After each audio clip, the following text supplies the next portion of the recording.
Did you boys miss me? Did you miss me? Someone please verify that this little piece of audio equipment is functioning properly in the chat, por favor. That's usually my man Ron. It's usually Ron. Someone hit me with the sound check. Mic check. 1, 2. Oh, hold on. What do I got going on here? Oh, I got tabs. We good. Thank you, Richard. Thank you. Win or lose, we booze.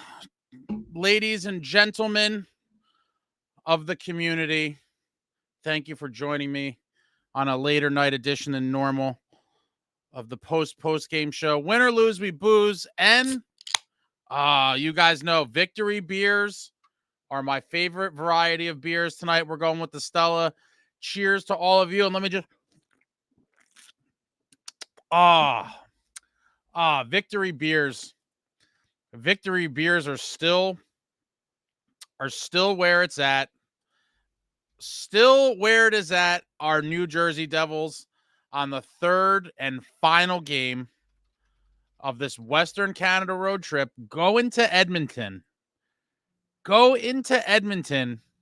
with Jake Allen in net and take care of business.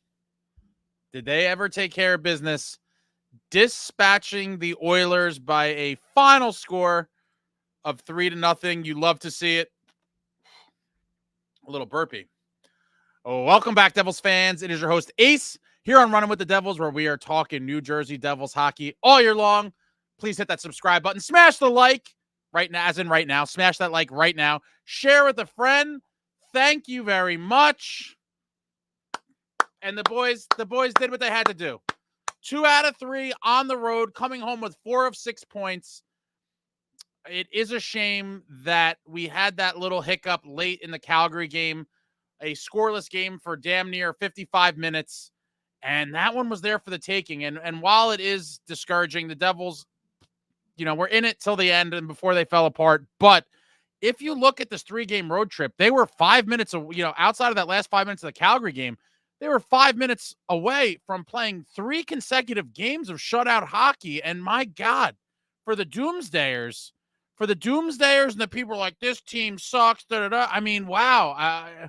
175 scoreless minutes out of 180. I don't know what more you wanted to see. And I'm just going to have to ask you guys the pertinent question that's always on my mind. Are you not entertained? Are you not entertained? Are you not entertained? This New Jersey Devils team, as I've said all along, I believe will be a very good team. They will be a good team in this league. And if you're not a believer after this road trip, I don't know what to tell you. Going into Vancouver, decimating the Canucks 6-0, scoreless game late in an ugly one in Calgary where, the game was there to be won in the final stages. Unfortunately, it didn't go the Devils' way and they lost that one. But to come out again now tonight with Allen in net, which, by the way, I was not a proponent of starting Allen. Can't argue with the result here, but I would have liked to see Markstrom. Had Markstrom also gotten the shutout tonight, I mean, that would have been a really nice streak for Jacob Markstrom to be feeling good about his game. Again, can't argue with the result. Allen played well, but now assuming Markstrom starts the next one at home on Thursday against Montreal, that's going to be 6 full days in between starts for Jacob Markstrom. And so I never when you have a guy like Markstrom, I believe you got to give him the net and let him run with it. I thought this road trip was set up beautifully for him to play all of the games, assuming he looked good, and he looked great. He looked great in the first 2. So I really wanted to see Markstrom tonight. And I hope that the 6 days off, doesn't hinder him or hold him back in any way when we see him again at home, presumably in the next one, which will be Thursday night against the Canadians. I definitely would have liked to see Markstrom in there, but like I said, can't argue with the result. Allen played really well, stopping 31 of 31, and you love to see it. The boys get 4 of 6 points. It would have been nice to get 5 or 6, but 4 of 6 is not bad. And now these boys need to find a way to start stringing the wins together. I know a lot of you have said this is a lot. Some of the Doomsdayers are extremists in the fact that, the same problems as last year, yada, yada. A lot of us have deeply rooted PTSD from giving up bad goals or goals in bunches, goals late in periods. And I understand where you're coming from, but you have to look at the body of work thus far. And to me, there's no denying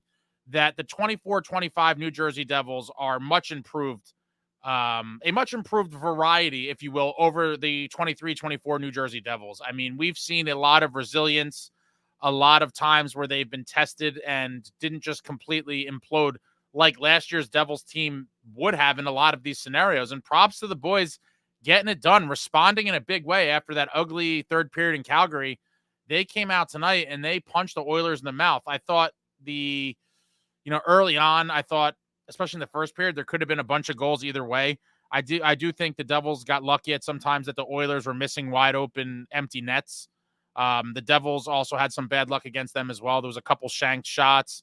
I think early on, Jack was in the crease and Bratt had a wide open net, and I think he flung one on net that would have been in, but I think it hit Jack's shaft and went out. I mean, there was a lot of stuff back and forth where I thought there could have been way more goals, but they did what they had to do. They buckled down, and they get a massive win to conclude the Western Canada road trip before they come home and host Montreal. And hopefully, like I said, the Markstrom, period of inactivity doesn't hurt him. We get to the scoring here.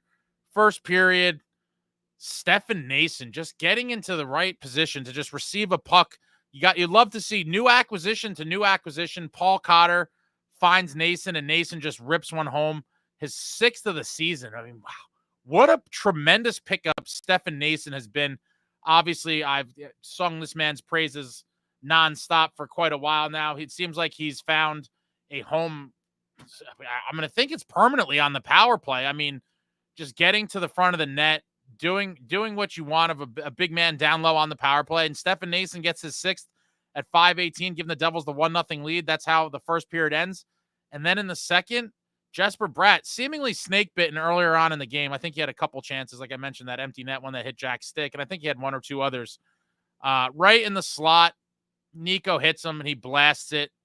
Love to see Bratter finally get rewarded, his 3rd of the season at 16:34. Devils up 2-0 after 2, and I was feeling pretty good. I do think this game was a little sloppy at times, but after the second period, I was like, these boys just got to buckle down and hopefully get this win. And obviously you don't say it out loud, but everyone's thinking to get 2 shutouts, one for each goalie on this 3-game road trip would be absolutely beautiful. And then at 9:25, the third period, my man, Dawson Mercer, shout out to Dawson Mercer. A lot of people have been down on him in the comments. I think Mercer's been playing really well. You could trust him in all situations. He's had some great hustle plays that resulted in goals. He was flying around the other night in Vancouver for sure. And tonight he made a beautiful play where he heads up halfway through the third. Oilers pressing a little bit, trying to make something happen. And Mercer just says, let me get on my alley-oop game real quick. And he lobs one up. Give me fuel, give me fire, give me that which I desire.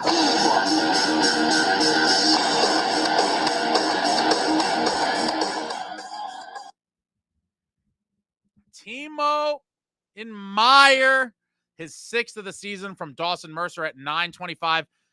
Gloving the puck down, drops it, comes in. Beautiful forehand to backhand move. Pickard goes down, wide open net.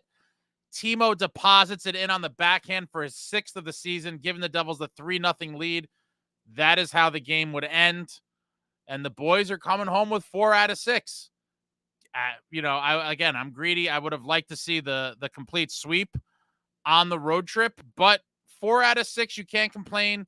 They were super competitive in that Calgary game. They would have had a chance to win down the stretch, couldn't get it done, but 4 out of 6 and being competitive in that Calgary game, it's the team is trending in the right direction. I truly believe. And as I'd mentioned earlier in the season, with all the new players on the roster, with Sheldon Keefe being a new coach, his new system, it is going to take some time. It is going to take some time. And now with, Laser and Bastion being out for some period of time, we're going to see if, MacDermid is kind of a mainstay on that fourth line, and how that's going to play out. If Dowling's going to be the permanent center there. A lot of question marks, but as of right now, you got to love what you see. The backup goalie, Jake Allen, comes in, shuts it down. I like I said earlier, I would have liked to see Markstrom, but different thing. I like to ride your main goalie and keep him hot. And I don't know how I feel about Markstrom now waiting 6 days to come back off of that Flames game where he played more than good enough to win and the Devils kind of deserted him. But let's see what you guys. MacDermid did pretty good tonight, not even fighting. Would have loved to see a scrap, but you could even see when pucks go into corners and MacDermid's pursuing, guys kind of back up. It is crazy, but they know where he is when he's on the ice, and people don't want to get smashed by him, and rightfully so. He makes teams play way more timid. I think that's something that kind of gets lost in the shuffle, and people don't realize how a lot of guys will alter their style of play when he's on the ice, or even if he's in the game, right? I mean, a lot of guys won't take those cheap hits knowing that MacDermid might be out there on your shift, later on in the game where he's going to come for retribution. So shout out to Curtis MacDermid. There was one specific play, I forget what period, where the puck was going in the corner, and it looked like the Oilers defender definitely had the early track on the puck, and MacDermid came rushing in, and then the guy kind of shied away and let MacDermid grab it because he didn't want to get splattered like a mosquito on a windshield. Got to have MacDermid in the lineup always, I guess. I mean, I'm not complaining. He's not going to take every shift, but I do think he is the true sheriff of the team and the guy that's going to, drive the bus in terms of when stuff gets chippy and someone needs to be retaliated on. No one's going to do it better than MacDermid. MacDermid got the puck out of our zone in the third period, and it was actually great. Like, it was a blip of some serious skill. Yeah, he's not trying to complicate anything out there. He's trying to get the puck chipped in deep or chip it out. He's not looking to do anything crazy. He is looking to just do what needs to be done in the game scenario and not give the coaching staff any reason not to trust him. And that's all you want of a guy like Curtis MacDermid, to be honest. I don't want him to do too much. Do what you need to do. Play a smart game. Bring the element that we need from you and keep it moving. And I'm glad to see a lot of you appreciating it because you guys all know I have been a massive, cheerleader for Curtis MacDermid since the day we traded for him after that Rempe disaster where he battered Bastion and Siegenthaler moments apart. Black Atron, I'll take the W. We're going into a tough stretch. It will be gut check time. Yeah, I mean, back-to-back games in Florida against the Panthers. I mean, realistically, I'm just hoping for a split in those games and to not get dominated in either one of them. To winning both would be obviously amazing. But if you could go 1-1 in Florida against that team, I do believe that would be a win for this Devils club because, as everyone knows, the Panthers are a very, very tough team to play against. What's with the green suit? I'm assuming you're referring to Rachel Herzog. It was I thought that was an interesting choice for sure. Very bright. I thought maybe it was a St. Patty's maybe situation, and she's either early or late, I guess, depending on how you look at it.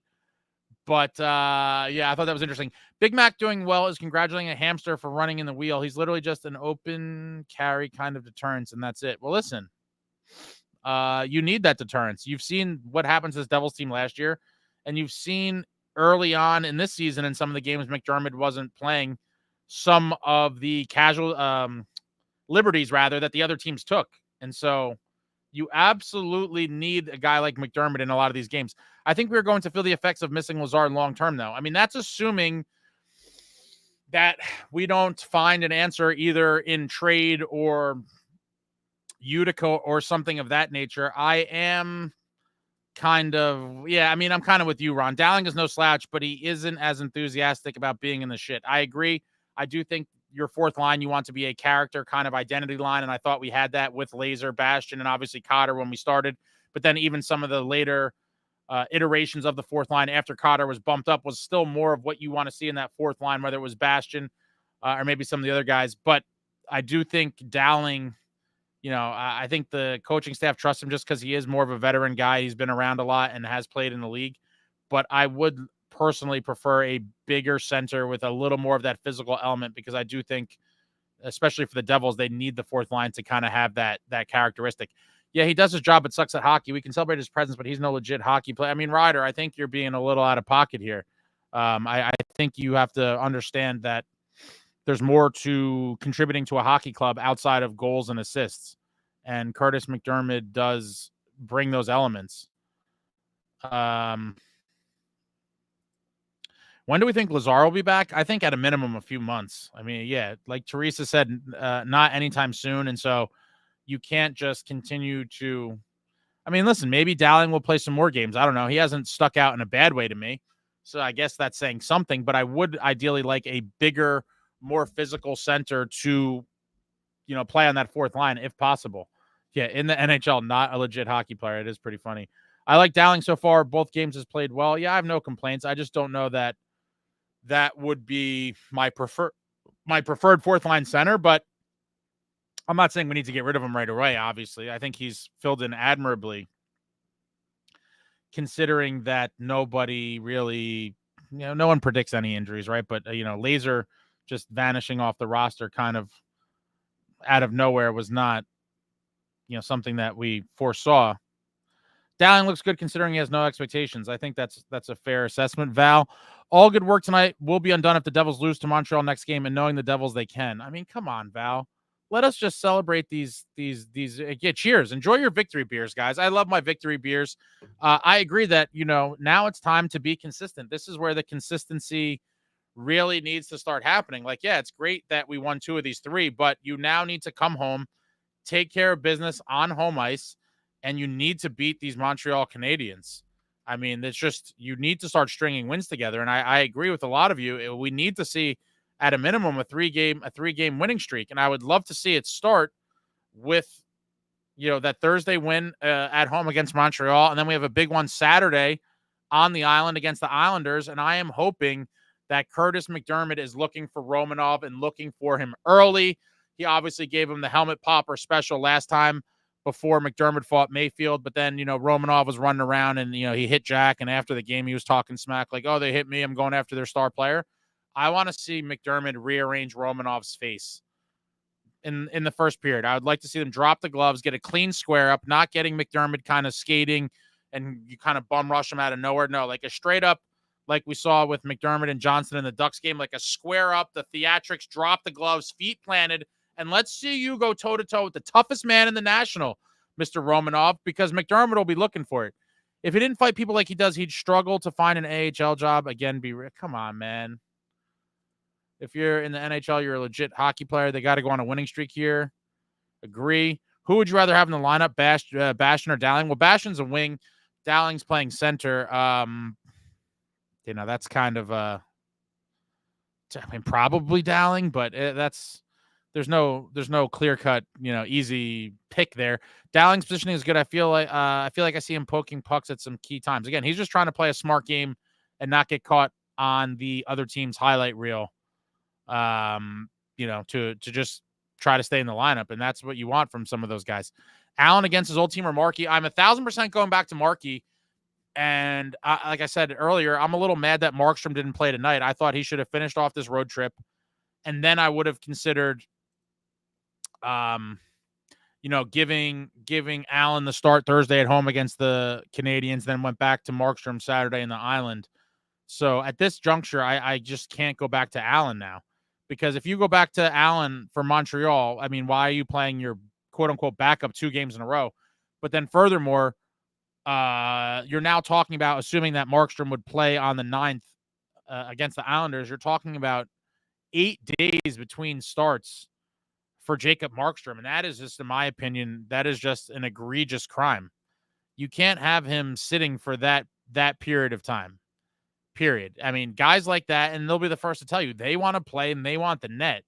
For Markstrom to sit out back-to-back games and not play for 8 days, I think is foolish, in my opinion. At the moment, it'd be Dowling. I would stick with Allen next game. I wouldn't for the reason I just said, but he's not playing badly. On Dowling and Bastian, lateral move preferred. Dowling for being a natural center.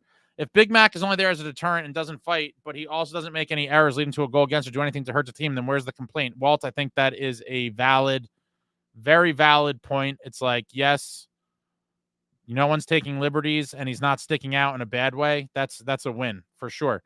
Here comes the Cup contenders talk after beating McDavid's team on a back-to-back.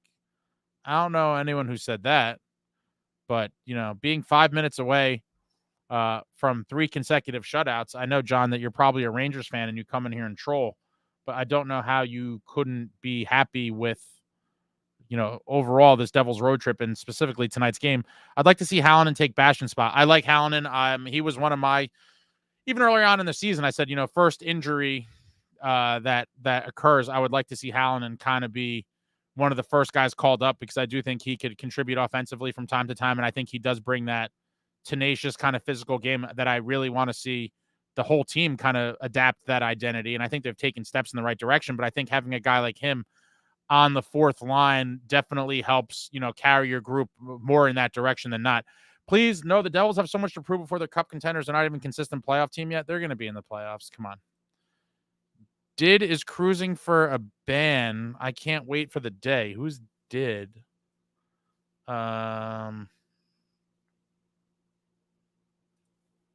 What's up, Amagi? Enjoy the game while drinking a bunch of Marty Mules at the Woodbridge Brewing Co. Let's go Devils, baby. Let's go Devils. Are you stupid all day or are you just aiming for us? They can't put Lazar and LTIR. They won't accumulate cap space to the trade deadline. It's a weird rule. Yeah, some of these things is like, I haven't looked into this, but they can't put them on LTIR. I'm going to have to look into this. I don't know why they wouldn't be able to. The guy is legitimately injured, but Devils still have work to do in being a consistent team and bringing this type of effort game in and game out. But let's enjoy how well they play tonight and see what the potential is there. Yeah, exactly. And if you look at the body of work over 3 games, outside of the last 5.5 minutes, whatever it was of that Calgary game, they almost had 3 consecutive shutouts on the road. I mean, what more do you want to see outside of the offense fell asleep last game? But I do think this is kind of the turnaround for this team, and you will see more consistent efforts going forward, and it's going to result in this team being pretty damn good, in my opinion. Hopefully this effort is more consistent. I think it might be. I think so as well. My original comment was about the roller coaster that is the season. Cannot agree more about consistency. Careful now. You'll be called a doomsdayer. No, Ritter. I call the people doomsdayers that are doomsdayers, like this guy right here. John Woodson, he's a doomsdayer. I mean, even with the loss against the Flames, the effort, exactly. And you have to look back to when was the last game the Devils were not really in, right? So you look, shutout win tonight, scoreless through 55 minutes in Calgary. They end up losing 3-0, including that empty net in that game the whole time. Crushed Vancouver 6-0, beat Anaheim 6-2 the game before, in the game against the Islanders before losing 4-3 in OT, in the game against Detroit on the 24th in Detroit, lost 5-3. They were in that game, and that was potentially winnable as well. The last game that they really weren't in, despite, the Tampa Bay game, the score is 8-5, but that one they were never really in. And that was an embarrassing game. That was 2 weeks ago. And so for the last 2 weeks of hockey, this New Jersey Devils team has been in every single game. And I think that is obviously a very good sign. They're not getting embarrassed. Now, are there going to be some ugly nights where it could happen again? Sure. It just cannot happen nearly as often as it's happened early on in this season. And I do think you're going to see more games like tonight than those ugly games like against Tampa Bay where everything goes wrong and every puck ends up in the back of the net. Consistency is a problem for this team for years, but tonight it's a fun win. Yeah, couldn't agree more. Yeah, they were a legit 500 team coming in tonight. 1-7, lost 7. Yes, they were. They're still getting used to Keefe and vice versa. I think the signs are good that they're on the right path. I could just point to the 2 things I just mentioned 2 seconds ago. The last time they were not in a game was 2 weeks ago. And every game since then, they've either won or been in the game, late in the game with the chance to win. And so you just want your team to be competitive. Don't get crushed in games. Just make sure you hang around with a chance to win. And the longer that continues, I think that this team will get their shit together and we'll start putting wins together. Like last January when they won in Florida, John, they looked hot tonight. Ritter Engine, you're right. You can't say anything critical. I say critical stuff all the time. So I don't know why some people come up with this like you can't say anything critical. I say critical things all the time, but be logical about it. If you're telling me that this team sucks and we're not going to make the playoffs and yada, yada, and it's the same team from last year after game 12, then I'm going to say you're a doomsdayer and you're an idiot. Within reason, I say critical things and people talk, somewhat critical elements all the time. There's a difference between being critical and being a doomsdayer. And I think for the intelligent people in the room, they understand the difference. Richard, of course, I'm going to ask if you could hear. There's so many things that could go wrong for the audio not to work. So I'm going to ask every single time. Victory! What's up, Jersey Roots? Walt, honestly, I thought they looked really good against Calgary, but didn't get any puck luck. It happens. Yeah, again, 5 minutes away from a shutout. And, the game was there to be won. Former Devils came back to haunt us. And what are you going to do? 4 out of 6 is not too bad. He's just throwing shit out there at this point. Win or lose while I drink my water. Jay Woodson and Jay Snow, go to the Rangers fanboy chat. Beat it, ladies. Oh, boy. Jack is overrated. Truth. What's up, Puck Gobo? Let's go, Devils. Shandan.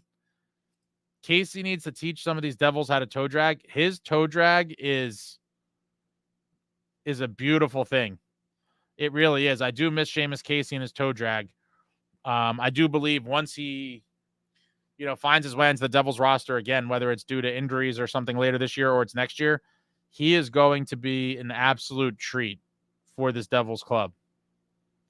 For sure.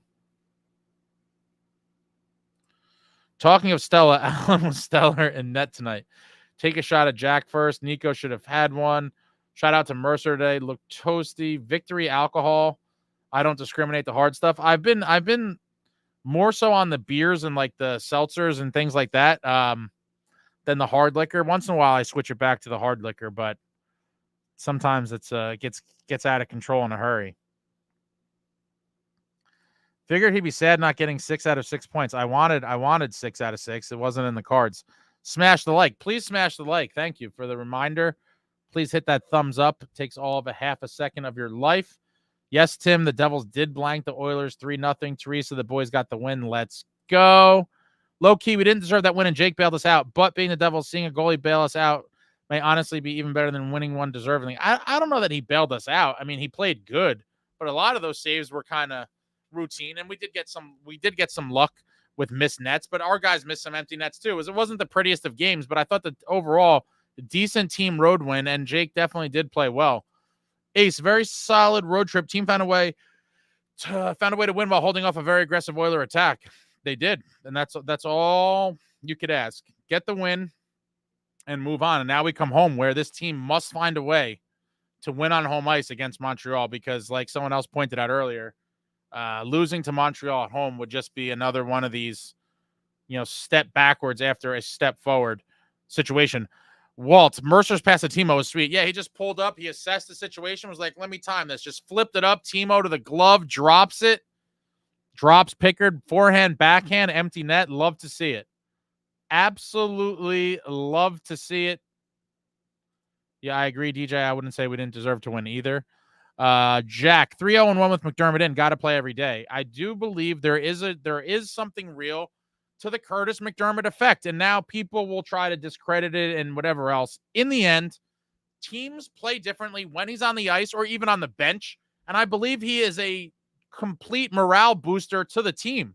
I mean, why, knowing that you have an assassin on your bench backing you up, it's got to feel good. And Fitzy mentioned in the summer that was part of the reason that he signed him, was that he did have a positive kind of mental impact on the team, and they liked having him around. Who am I to argue with that? And a 3-0-1 record would be a nice little nugget, a little stat to kind of support that sentiment. MacDermid had a couple good hits in a D-zone clear in the third period. Can we win at home now? That is the big question. Can we win at home now? Because it is long overdue. The troubles of the Rock have been well chronicled. I've at times jokingly said that the Rock is a cursed building. And, they need to find a way to protect home ice, because losing at home is just ugly. Completely ugly, and it's got to get fixed. We out-hit the Oilers 19-5. Oh, yeah, let's just look at the game stats real quick. Game stats. Devils, 16 shots on goal. We got to find a way to generate more shots than that. 16 shots on most nights is not going to get it done, but tonight, cashing 3 of them on 16 shots. Oilers with 31 shots on goal. Devils, 51.1% in the face-off circle. Oilers are 48.9. And once again, another night where the Devils' special teams are perfect. Granted, there was only 2. So 1 for 1 on the power play. And Oilers 0 for 1 on their power play. So the Devils had 1 power play scored on it, 1 penalty kill, and they killed it. Perfection in the special teams department. As someone just pointed out, Devils out hit the Oilers 19-5. Would definitely like to see more than 19 hits. I mean, the Oilers 5 hits. If you're their coach, I don't even know how you. I mean, that's just embarrassing. Devils with 14 block shots. Oilers with 9 block shots. Devils with 12 giveaways. Oilers with 19 giveaways. Devils with 5 takeaways. Oilers with 7 takeaways. Yeah, at one point, Nico was really struggling in the faceoff circle. I want to say he was like 3 for 10. Where the hell are the stats on here? Nico. Oh, wow. So he must have had a nice comeback. He finished at 54.5%. So he must have went on a nice little tear at some point, because early on in the game, he was not doing too good in that department.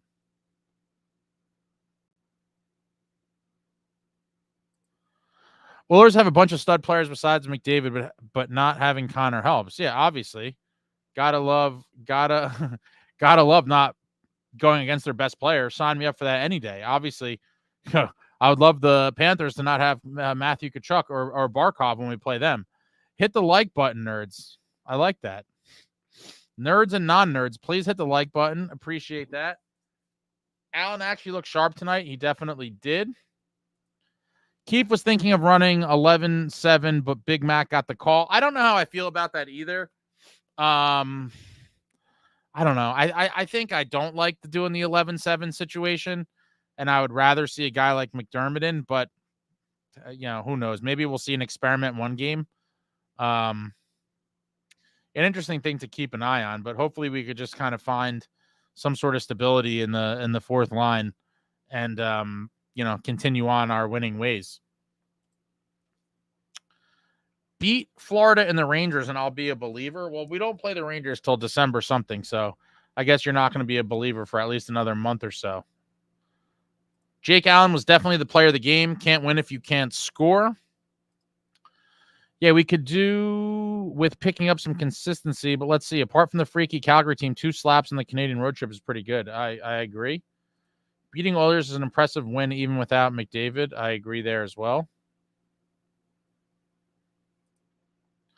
We played good in front of Allen, and Oiler had a tap-in, but Bratt broke it up.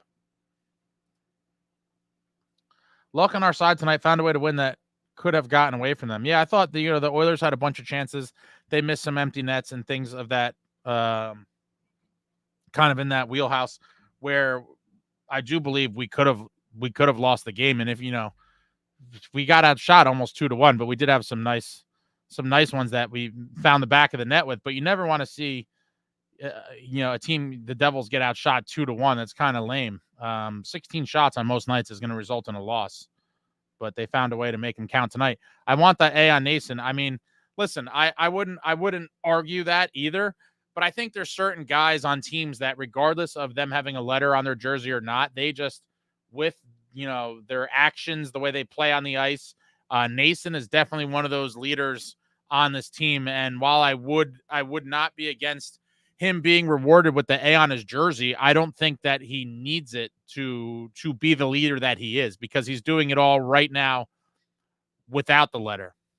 I have Nason on my fantasy team because he's been on the power play and getting some steady points. I mean, yeah, the guy's been phenomenal for the Devils thus far. Still want to see Nason with Jack and Bratt. I agree. That would be interesting. Allen was a monster. Defense played well enough. Sick game. The complaint is consistency and the roller coaster and go on a run, boys. I would like to see that. Timo scoring a Timo-style goal, using that body to shield the puck. Loving it. Yeah, and a lot of people have been down on Timo, too. You guys already know. It's always Timo time in the Running with the Devil studio. Love me some Timo. And he's a bull, and he's our only bull in the top 6. Love Timo. That was a beautiful play to glove the puck down, throw it down, and just, like you said, shield the puck and come in forehand, backhand, wide open net, goal. Icing the game away. Mercer is better than Jack. I mean, that could be a stretch. Timo giving me the Iginla vibe, somehow liking it. Oh, man. Jerome Iginla was always one of my favorite non-Devils in the league for years, just because of the absolute warrior he was and how he played the game. Always loved Jerome Iginla. And for those of you that are newer fans or younger fans, look up Iginla versus LeCavalier. They fought in the Stanley Cup Finals. It was sick. Nose. Nason has been exactly what this team needed for those dirty area goals, both scoring them himself and creating chaos in front of the goal. He can't say enough praise for his impact. Absolutely. He could arguably be the single biggest acquisition for Fitz this offseason, and a long line of them. I mean, depending how the season plays out, I think there'll be a case for Markstrom to be made. There certainly will be a case for Johnny Kovacevic. There will be a case for Paul Cotter, and it's really something when you get a guy like this in free agency and they pan out the way that they have.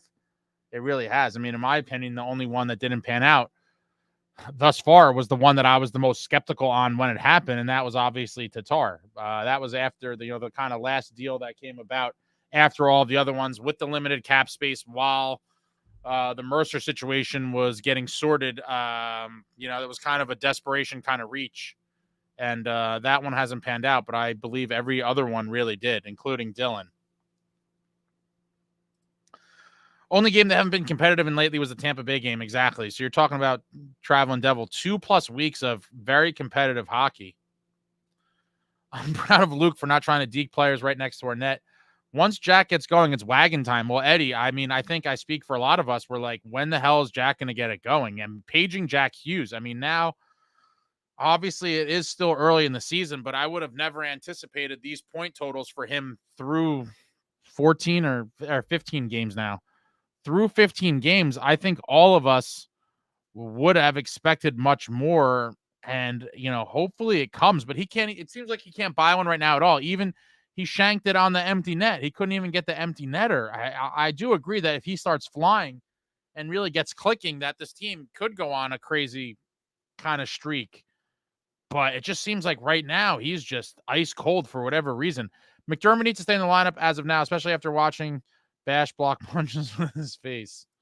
MacDermid went for the puck on a dump, and the guy just let him have it. Yeah, I referenced that earlier. The guy clearly could have been there first, and he just kind of backed up and was like, go ahead.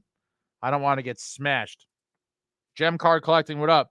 MacDermid should be in every game. Going to be so funny when he scores his first goal. I cannot wait for MacDermid to get a goal. Hopefully we see it soon. I'm just glad the boys pulled away compared to the Calgary game. I was hoping not to see Edmonton climb back, and they didn't. Good shit, Helldivers. Yeah.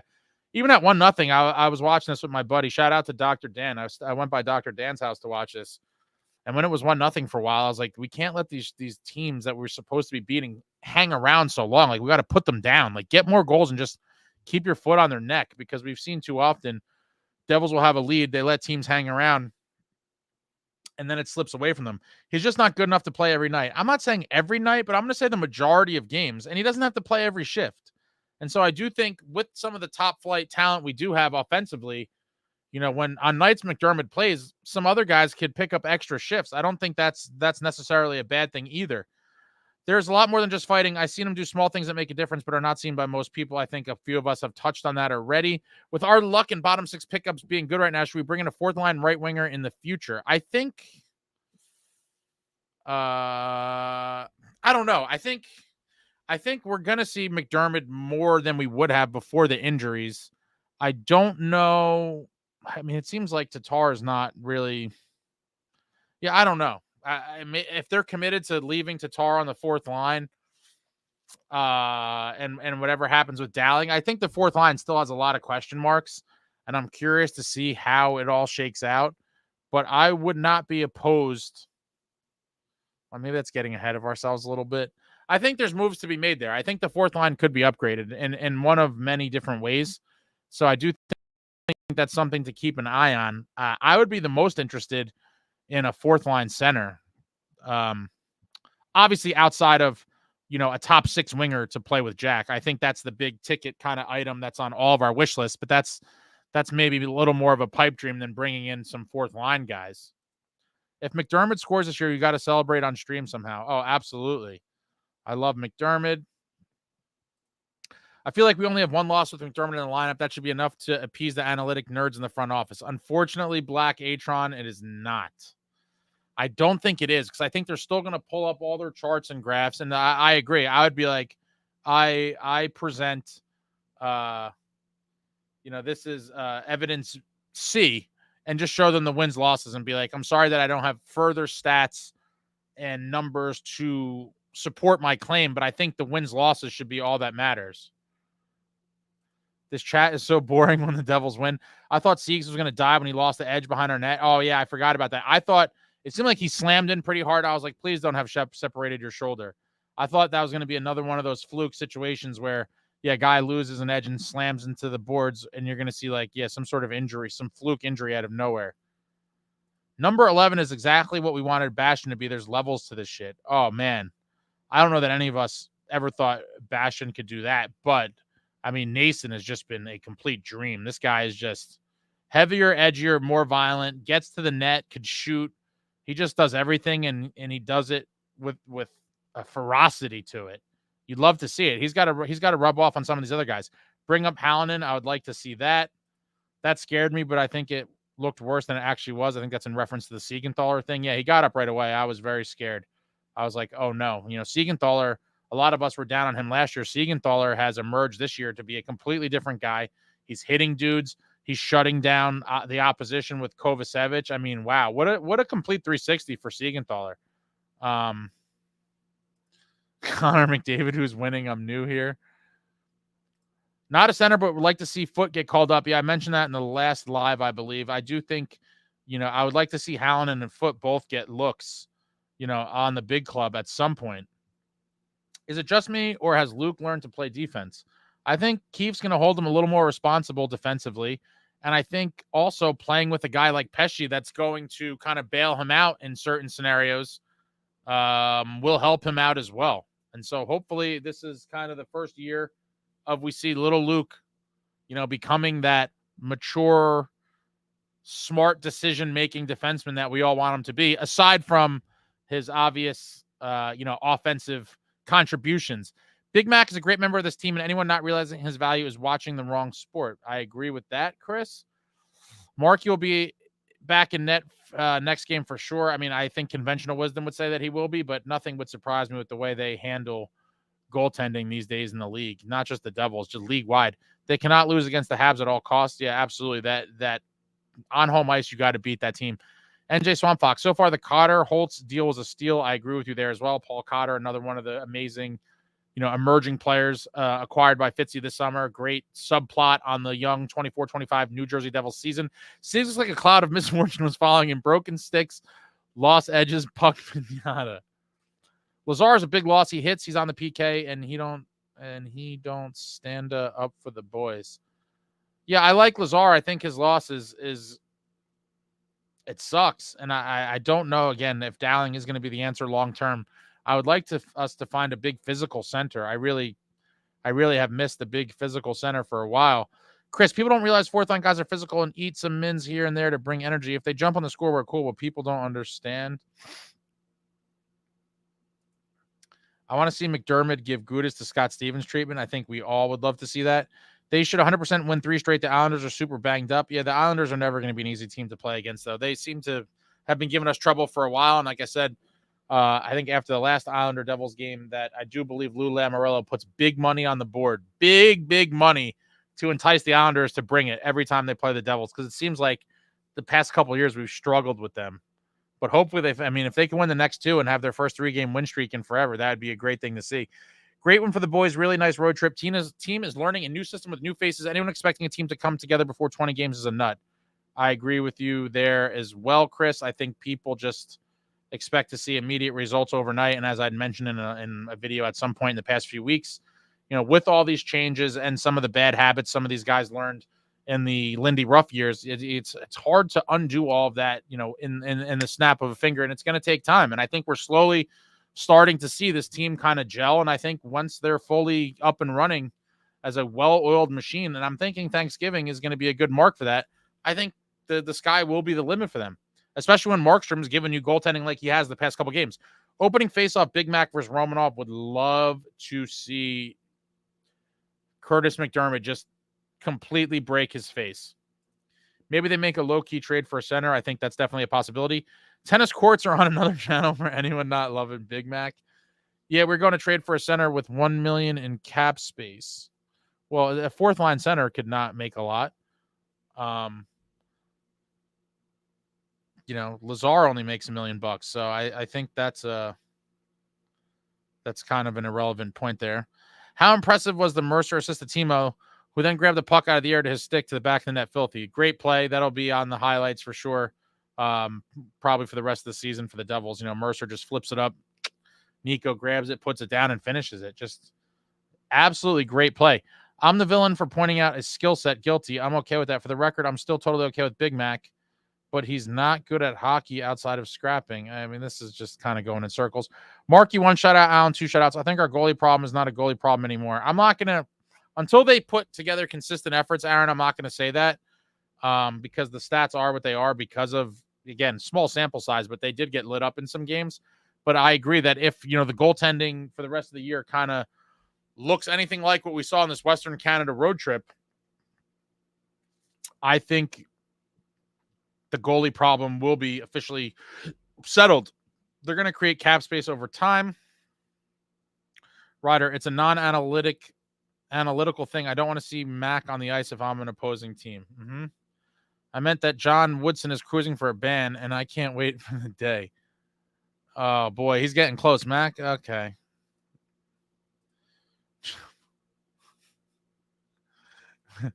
We lost Calgary. We still look like a playoff contender, especially after this last game. I got my hoodie. Thank you. Shout out to you, Richard. Thanks for ordering. I'm going to hang on to the pendant for a while, as in until I croak. John Woodson. Oh, boy. Key negatives, consistency, injuries. I agree there. Key positives, everything else. I agree there, too. I'm trying to think if there's any other negatives. No, I guess consistency covers most of it, right? Including the goalie play. Like, just play like you guys did this road trip every game, and it'll be a fun season. Hopefully the offense doesn't go disappearing like they did in Calgary. And hopefully we just continue to chug along. We would like to see Jack Hughes get going. Paging Jack Hughes, I would love to see him start burying him. Luke is playing his best hockey as a Devil right now. Love his physical play tonight, and his chem with Pesci is electric. They're going to be a good pair. We have a goalie who could steal games. Yes, I do believe that. I guess on certain nights, Allen can too, but I think Markstrom is a guy where you look at and you say, this guy can be the X factor. And that's one of the reasons I was so excited when his name came up as a rumor last season, because I said, well, you see, last year we saw the stats of the guys, Vanacek and Schmid, and Dawes on some nights, what we were getting. And when you have a real goalie in there, it makes a world of a difference. Teresa, John is so mad. Poor guy, frustrated about the Devils winning. I'm convinced he's a Ranger fan. Might be a cop-out, but Calgary is freaking weird. They have a thing for being 1985 Oilers against big teams, but 2022 San Jose Sharks against rebuilding mid teams. I mean, there's, and even the Devils to some extent on certain nights, you see that certain teams kind of play up or down to their level of competition. And we just need the Devils to play consistently every night. They're going to beat some good teams and beat some bad teams, but you definitely got to beat bad teams. Just last year we saw them struggle with bottom feeders all year. And that's why it was kind of refreshing when we beat up on the Ducks last week, because it was one of those games like, we're home, the Ducks are struggling, they were coming off a back-to-back. It's like you have to win those kind of games. Pesci is exactly what Luke needs. I agree there as well. Pesci is worth every penny. I love Pesci. He's so secure in what he does and passes he makes. We need homestands.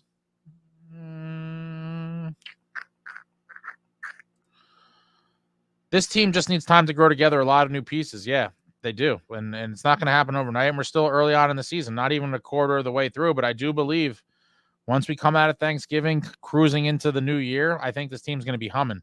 Ace, what do you think about splitting Jack and Bratter up? I'm not opposed to it. I think, it's a tough one. I do think there was no money to do it, but I do think Jack needs to have kind of a dynamic winger that can finish with him. And you guys all know who I would want that to be, but it's a little bit of a pipe dream. I really wonder why some people take time out of their day to come in here and be absolute wankers. Like, don't they have anything else to do? No, they don't. Clearly they don't. A lot of new players and a new coach, they'll gel in time and we'll be hitting on all cylinders by the end of the year. I'm hoping sooner, but absolutely by then. I think the real test will be during the Florida, Tampa, Washington, Carolina stretch. I think by the end of November, should give us a good idea where this team is at. And that is, I've been saying for weeks now, Thanksgiving is going to be my real kind of where are we right now kind of situation. And you're talking about that is a real 5-game test of where are you at? This Thursday, the 7th, we're hosting the Canadians. Saturday, the 9th on Long Island. Then we come back Sunday, the 10th against the Sharks. And then we go through a little bit of a 5-game kind of, what are you made of? 4 of them on the road. Tuesday, the 12th at Florida, and then a very rare back-to-back against the same team in their building. 12th and 14th, both at Florida. Saturday, the 16th at Tampa Bay. 5 days off before coming home to host Carolina, and then on the 23rd at Washington. So you're talking about 5 games, 4 of them on the road against playoff teams. Or again, if not playoffs, they'll be sniffing the playoffs. But I think Washington definitely will be in the race at a minimum towards the end of the season. So you're talking about really big Eastern Conference games here from the second half of November on. And like I've been saying, Thanksgiving will give us a really good idea of what this team is going to, be looking like. I'm late tonight, but feeling good after kind of boring win. My feelings on the goalies have done a full 180 now. I have full confidence in this tandem. I do too, and I did even despite them kind of showing some weakness early on, but I hope they do start, putting together consecutive good games, because getting lit up for 8 is not going to do it. I'm cringing at that schedule. It is tough. Allen stealing a win. He certainly played well, but the Devils played kind of a modern, trappy kind of game. Oilers got a lot of quantity, but not much quality in terms of shots. Overall, I'm satisfied. As am I.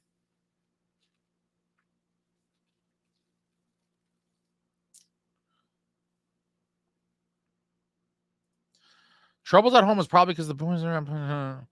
So the funny thing is, I don't think, and this might come as a shock to some of you, after talking to a lot of the older players in the recent months and whatever, I don't think that these young guys remotely go out and party the way the older guys did. And it is interesting because you would have thought it may have been the opposite, but I don't think they could. I think bottom line is the modern day players, they would not be able to hang, if you will, with some of the old guys, because what they were doing during their playing days was wild. Dougie only played 16-22. What happened there? I think he got injured. Was it either second or third? And he may not have played again after. I don't know if that's precautionary. I forgot all about that. I noticed that in the third period as well. I'm struggling to understand how NJ didn't deserve to win. They dominated in pretty much every area of the game except for shots. But to be fair, most of those Oilers shots were low chance.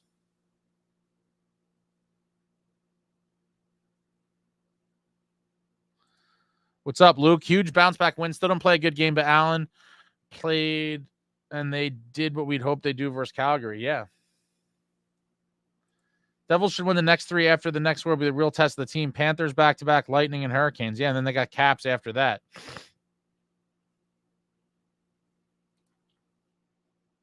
Out of the Oilers' 30-plus shots, fewer than half were high danger. Allen was certainly a big part of their strategy tonight, but the team did well.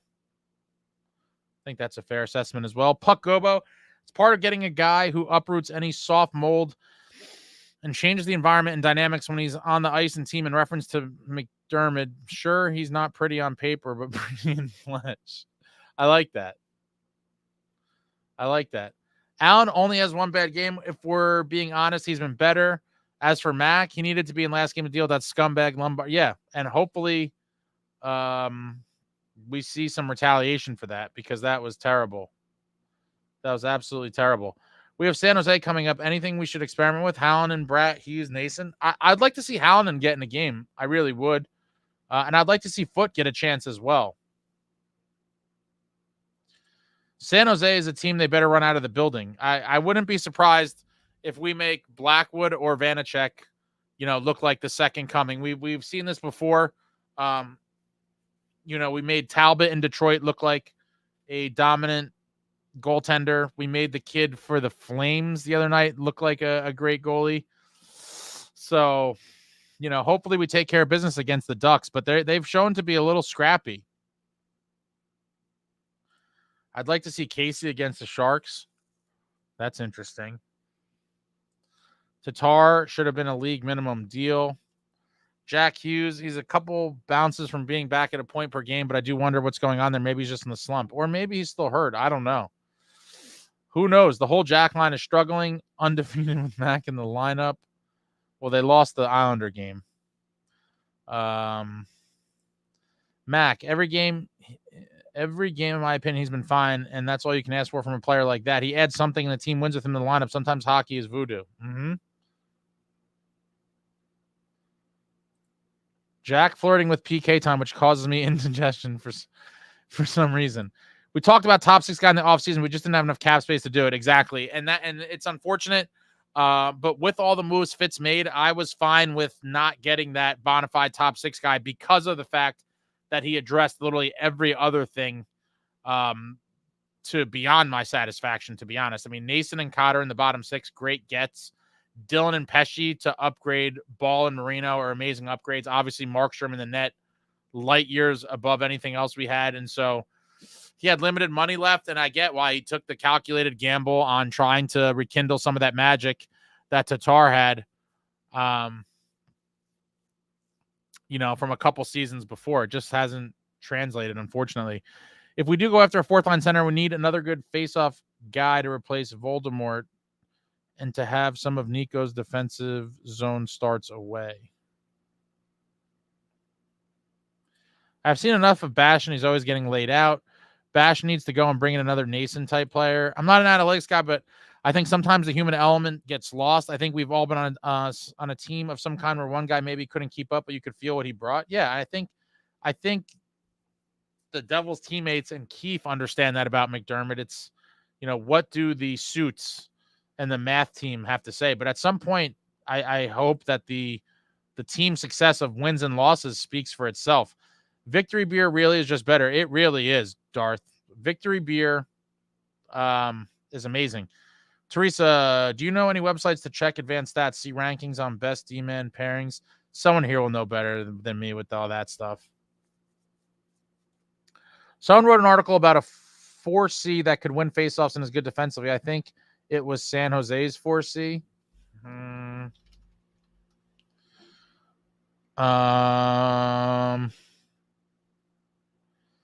Could be. Natural stat trick. Lasagna fan. Hello, lasagna fan. I'm also a lasagna fan. Allen is tied for first in the league for shutouts. That's pretty funny. Might be naive, but like Taylor Ham needs a nice bun. We need that dog in our team for nice stats to sizzle. When Dougie's not giving you offense and his defense is a liability, it's a real problem.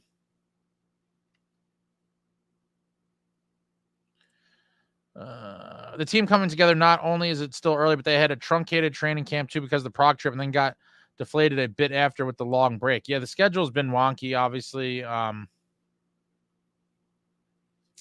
Not a lot of practices early on as well. We could have all the pretty stats, guys, but I feel we need that dog in our team in order to get that success going. Just meaning on MacDermid again. Yeah, and I think, Nason brings that. Cotter brings that. I would like to see one more guy. One more guy like that, I think, could be nice. But some of these guys are going to have to develop a little bit of that snarl. Watch what these other guys are doing and let it be contagious. How many points are of the next 6? How many points do you think out of the next 6 games? 1, 2, 3, 4, 5, 6. Let's see. 1, 2, 3. I'd love to get 9 out of 12. 9 out of the 12 points would be nice. Yeah, I mean, you really want to try to win the next 3. Obviously, it's being greedy, but Montreal at home, Islanders on the road, Sharks at home. Try to win those. Try to split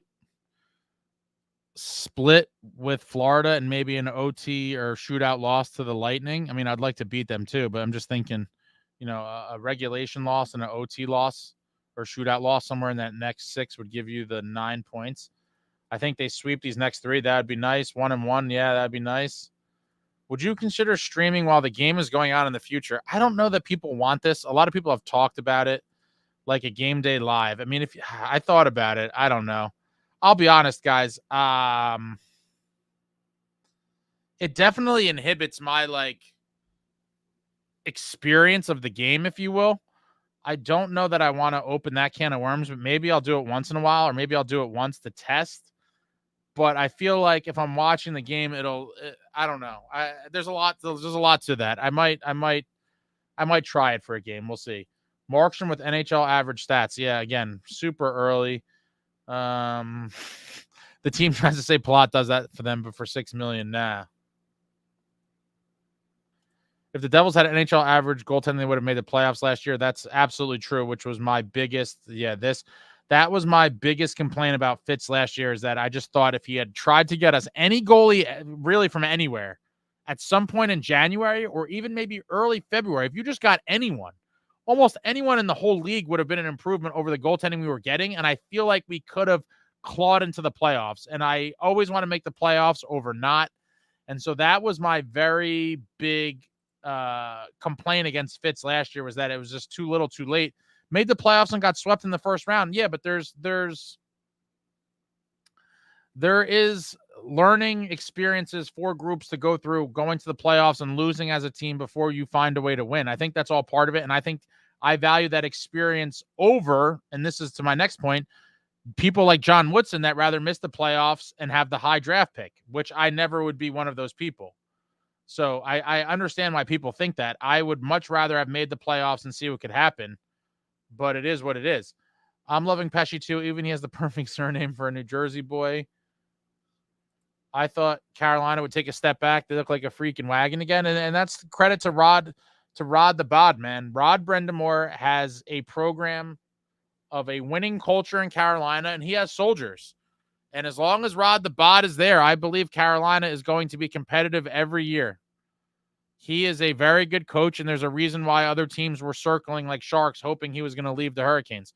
Liking some of Luke Hughes plays and wondering if that's the Pesci effect having a hand in it. I'm going to wear my Henrique game or one of the Florida games. They might throw ketchup on you, Traveling Devil. 2 fun stats. Most hits by a team so far. Played more, but number 8 over 60 minutes. Heavier, edgier, more violent. Absolutely. This team is heavier, edgier, more violent. And hopefully they turn it around with some consistent efforts in these next few weeks and we start stringing some wins together. Damn it, Allen, making me not hate you. He gives till it hurts. Mercer with the assist. Jack Hughes seems more cautious, thankfully. Rod at head coach helps that. The old guys were smoking darts on the bench. Yeah, definitely in between periods. Rod was a menace on the ice, and now the bench, that guy is legit. He absolutely is. I fantasized about the Devils trying to get Brendamore the past, like at some point last year, but I figured he was not going anywhere.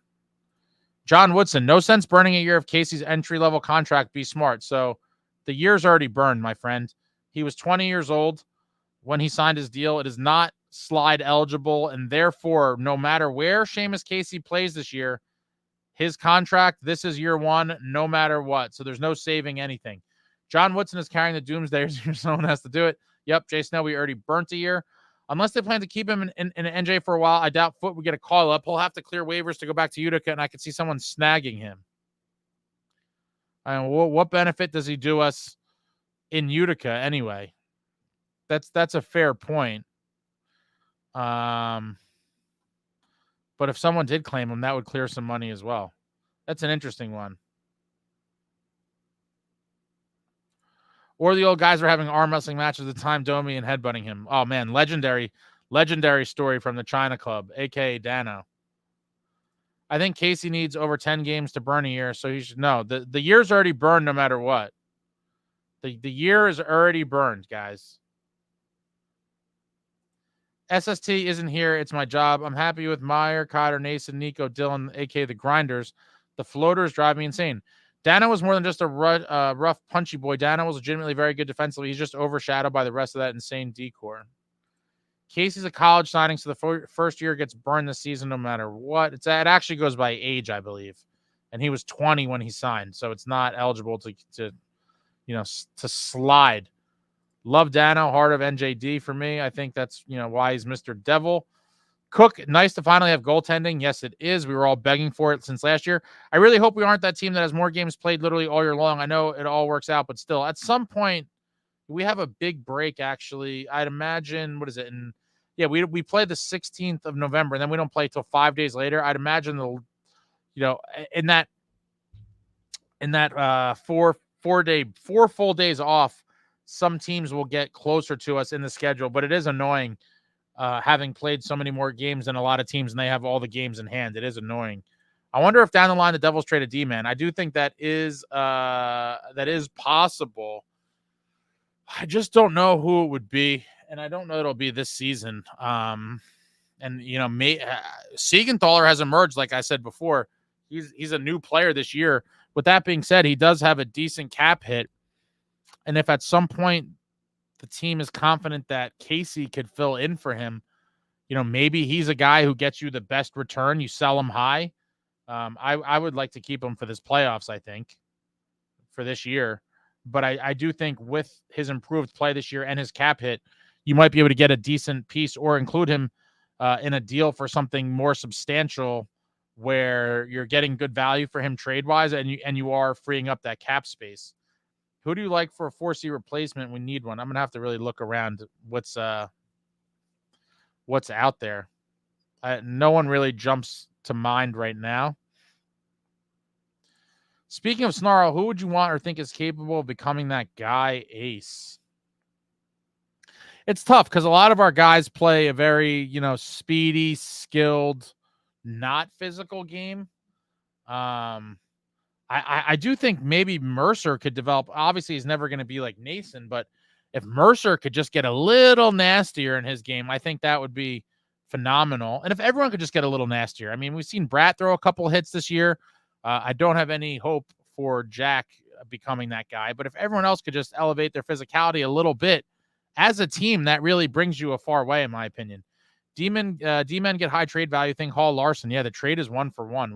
What an amazing deal at the time. And, for everyone that knocks on,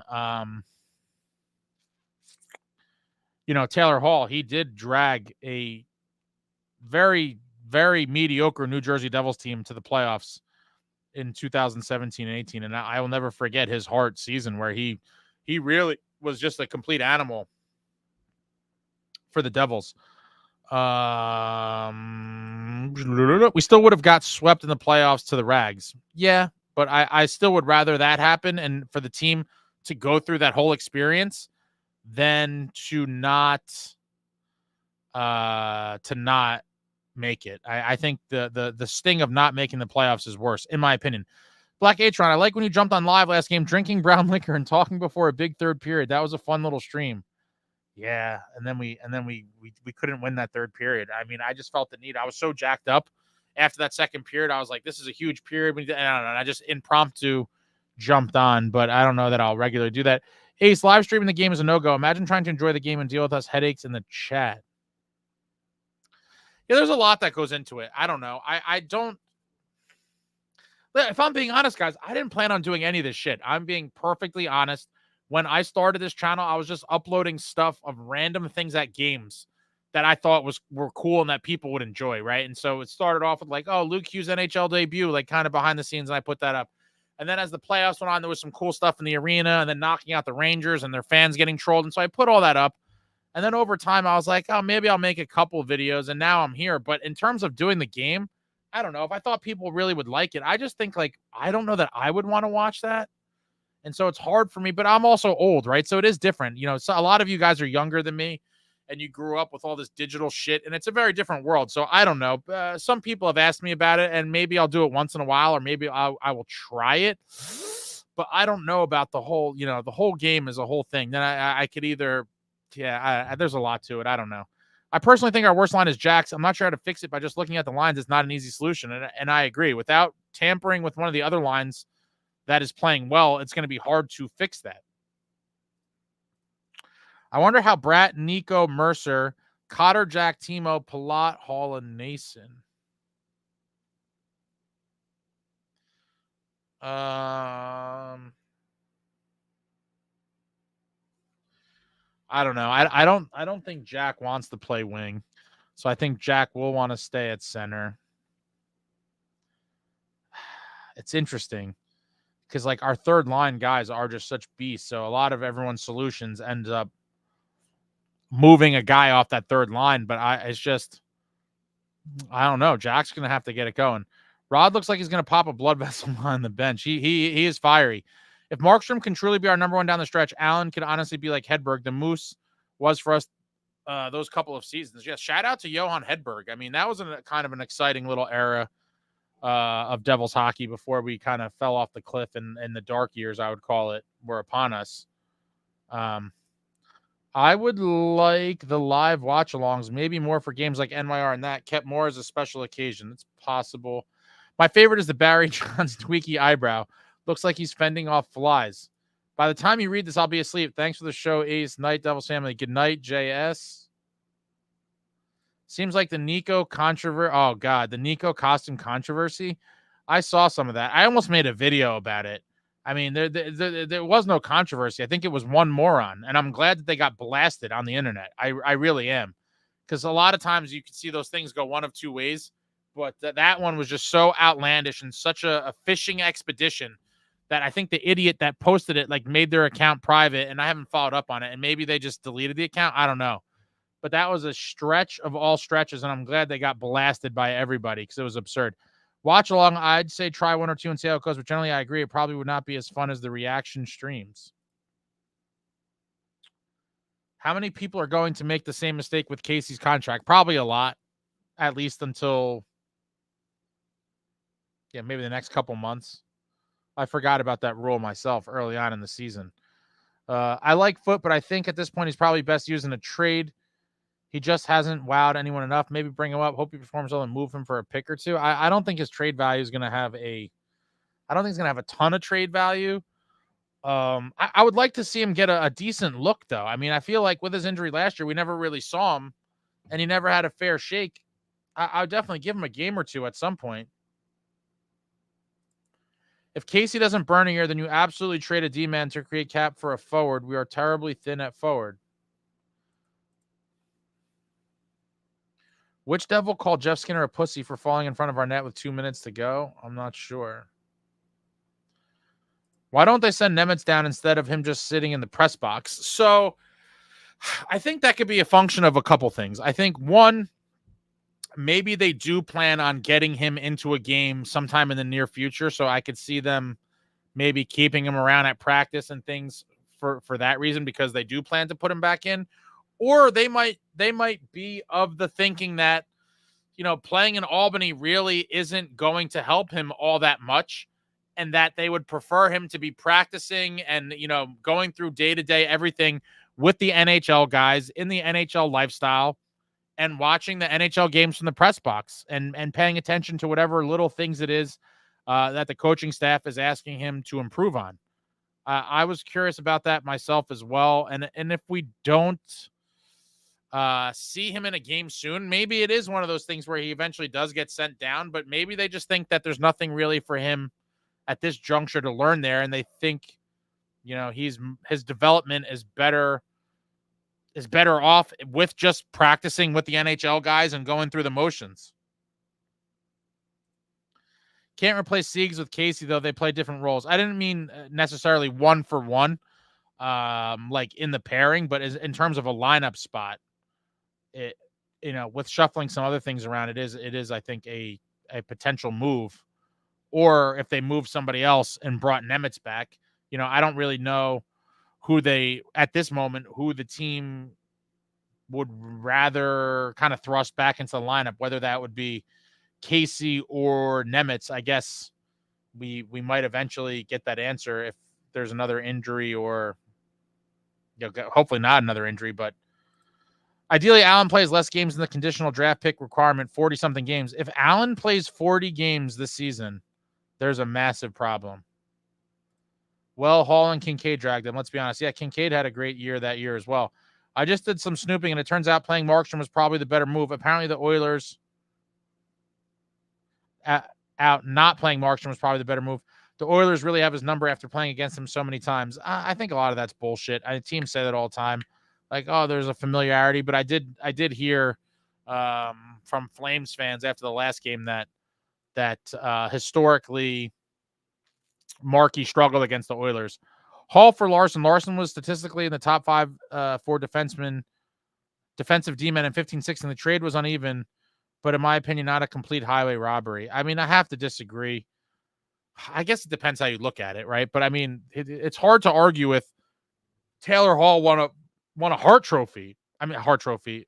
Yeah, a Hart Trophy as the league's most valuable player. I mean, and then you could argue on the other side that Larson is still a productive defenseman. Now he's with Seattle, I believe, right? The Kraken. But, you know, I guess it depends at what point in time you then assess the trade. But I still think it was one of the most shocking trades of all time at the time. And there's a reason why the 1-for-1 tweet kind of still lives on all these years later. I think the post-game is better than a live stream during a game. When the shitters aren't in it, this chat when the game is going on is good. I think you're referring to the Doomsdayers. Mercer, Jack, Nason. That could be interesting. Jack, Timo is a bad call. They don't gel. Well, it seems for whatever reason that Jack and Timo do not play together well. And so I don't want to force it. I just don't know what the answer really is. Have faith to Jack. We know is coming. I wouldn't break up the Nico line. Neither would I. I kind of wanted to see. That was one of the lines I wanted to see or earlier on in the year, and they've proven to be effective. And so I would not want to mess with that. I just feel like Jack's line is full of non-finishers, all playmakers. It's not a good line at all. I mean, that's a fair assessment. I can see it now. Welcome to the MSG postgame live. I'm your host, A Boogie. Oh boy, what the hell is the Nico costume thing you were talking about? Oh god, it was just complete stupidity. Somebody online or on X wanted to make a big deal, I believe, because Nico and Timo wore hippie costumes for the Halloween party, whatever the hell it is the Devils had, and then some idiot went on a tirade about how it was like, culturally insensitive and a bunch of other bullshit that these people do. And I think it was, for the most part, it was only this one idiot that went on this diatribe, and then they were quickly kicked back into their cellar by tons of people on X that was just like, shut the up. Like this, you're making a big deal out of nothing. And they just kind of got beaten down. And then I believe they eventually either deleted their page or went private because it was just one of those, fake outrage type of situations. And it didn't catch on, and they got pummeled in the comments. Foot passed through waivers. No one wants him. It was really stupid. He didn't do anything wrong. Better to not know. Ace, that Nemitz point, Fitz said if he could do it differently, he'd play Holtz more in the AHL. Nemitz needs to play. Sitting does nothing. I could see both sides of it. But I do, for the most part, with a kid like that, I would think it would be better to play in the AHL, but rather than sitting there. But I don't know.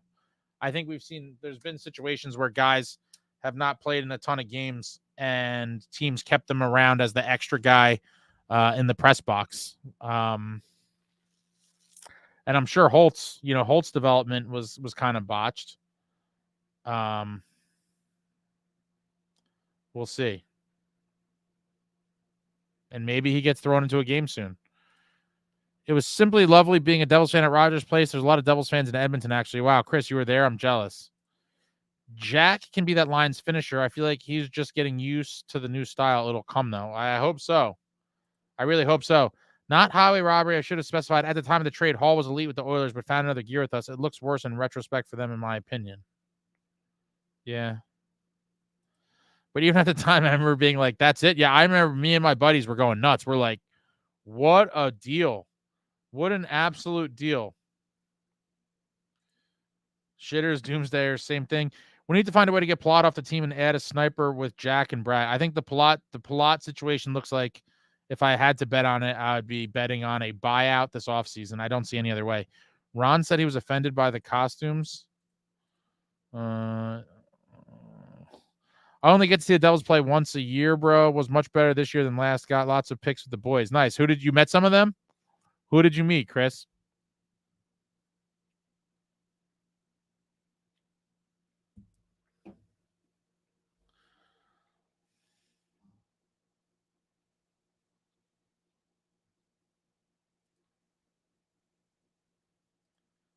Oh, I think I finally caught up over here. I finally caught up over here.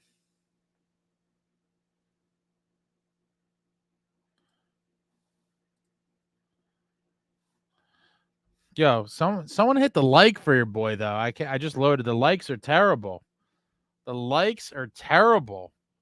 Maybe there's a lot of haters in here. Maybe there's a lot of you haters in here. Shout out to the haters. Nemeth should go down to the A. Playing time is better than no playing time. I mean, I could see that. I think Keefe is going to try to split the jack line. He has to get it going. Didn't meet any too locked in. Oh, okay. In sniping on Allen in warmups. Well, Jack was taught from a young age from Ruff to be the main theme to carry the puck into the offensive zone. Under Keefe, he's completely relearning his game. Will probably take Jack a while. Yeah, but he's had like those two he's still getting chances and they're not going. Like, watch him go 0 for 2 on breakaways against Calgary was painful. I do believe if he buries one of those, we win the game. I wonder if it's worth splitting up Bratt and Jack and putting Bratt in the third line and try to go for depth in terms of playmaking. No, you got it. Bratter's got to be a top 6. I mean, you can't penalize him because other guys can't get their shit together. I think everyone is hitting the like heart in the chat rather than the like button on the video. Oh, that's an interesting theory there, Walt. Yeah, so I guess they don't make this shit easy, huh?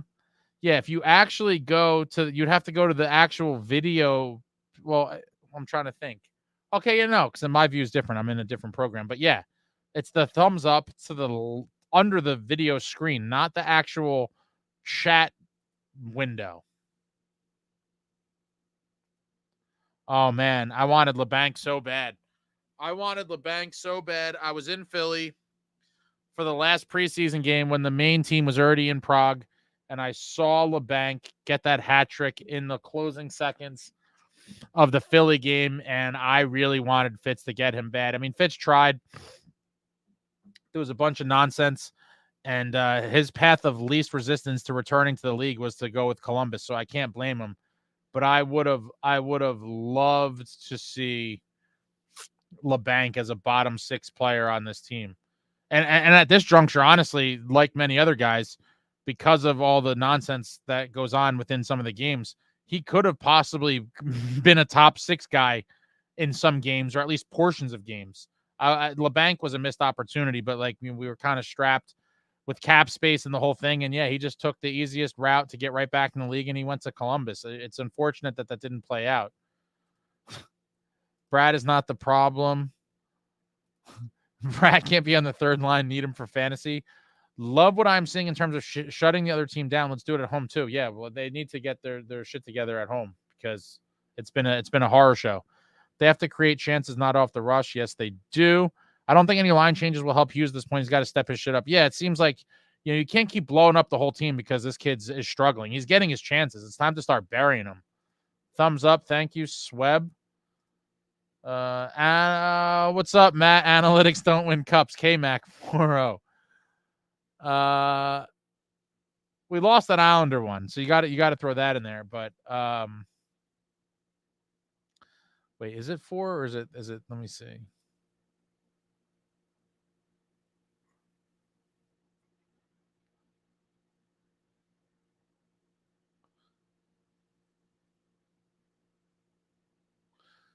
$2-0-1.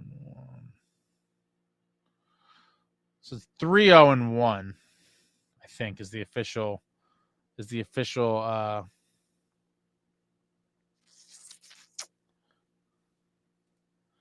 Jack probably lost all his confidence in scoring. Once he nets a few goals, it might spark again. But at what point, you're a professional, we're still talking about confidence and all this stuff. You're getting chances. Freaking bury them, man. Bury them. There's no more excuses. I'm not saying demote Brad as a punishment. Look at what the Pens did with Crosby, Malkin, and Kessel. For big chunks of the season on the run, they had them on different lines and went for depth.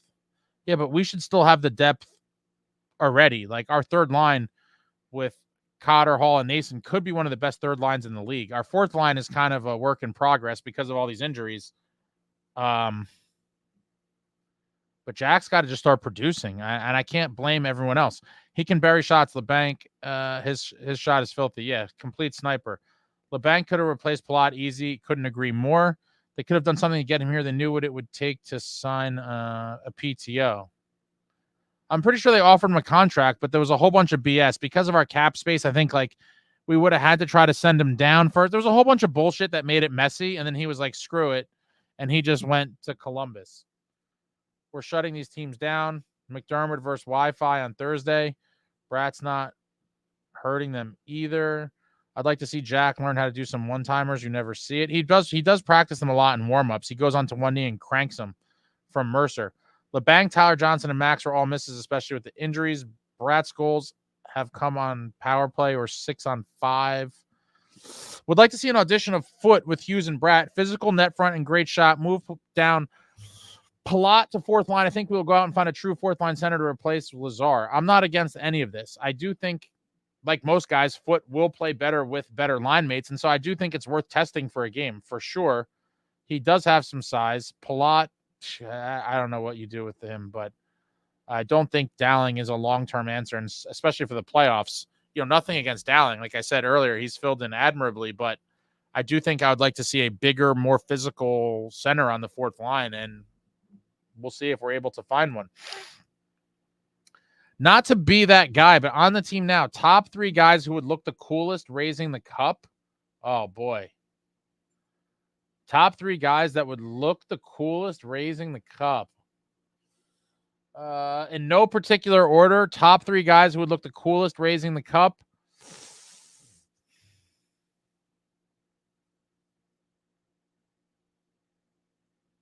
That's a good question.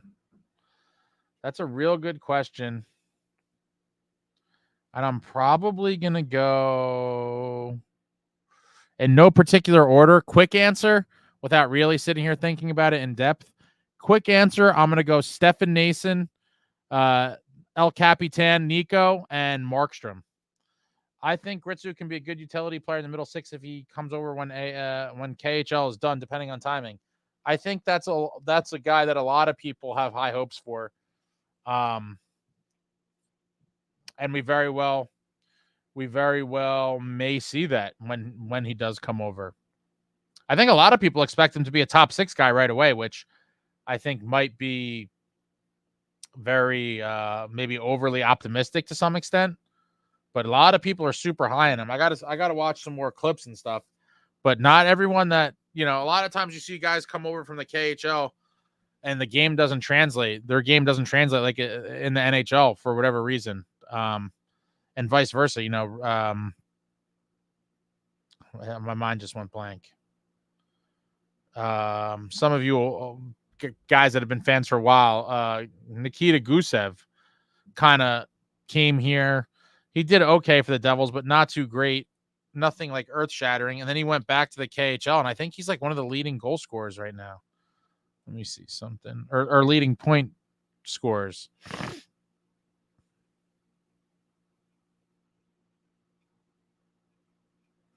I can't find the stats, but he had a crazy year, I believe, last year.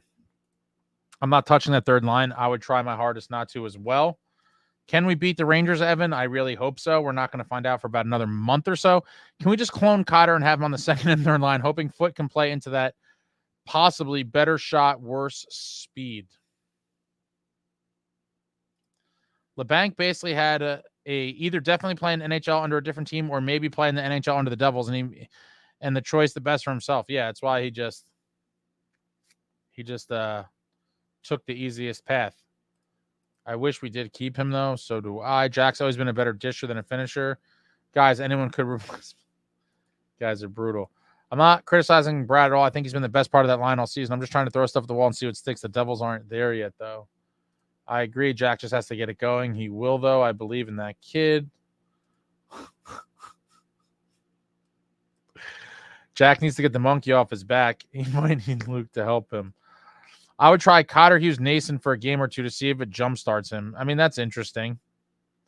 I'm down to try anything, but the third line has just been so effective as the Timo line. Like, at some point, you're going to have to say, you know, you've basically played with everybody at some point as part of a test.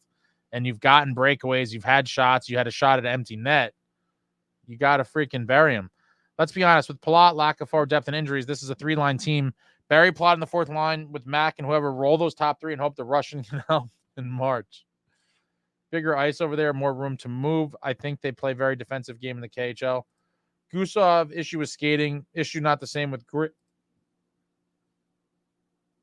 I think there's a common theme. Any line with Palat, the line that doesn't do much. I'm curious if he makes it to the end of the season and if we go into the playoffs with him. I don't think we have much of a choice. I don't think they're going to scratch him. I just think the buyout's probably the most logical thing after this year, without having to package him with some sort of other assets to and retention to move on from him. I just don't think that it's worth it. I think that the least painful play is probably going to be, the buyout. But these are all things they're going to have to sit there and calculate the penalty and versus, what it would cost in reality to move on from him in a trade. Again, let's keep perspective on Jack. He does need to be better, but he's got 12 points in 15 games. Like I said, a couple of bounces go differently and is a point per game despite his issues. Yeah, absolutely. But it is a very kind of quiet, nearly point per game. And beyond that, while a point per game is good, I think everyone, including Jack himself, is still kind of waiting to see if he's going to have that breakout 110, 120 point season. I thought he had a chance of doing this year. With the start he's had, obviously anything's possible if he gets hot. But through this start, it doesn't seem like he is going to, kind of get to that next level. And I think 100 points is great. He had 99 a couple years ago.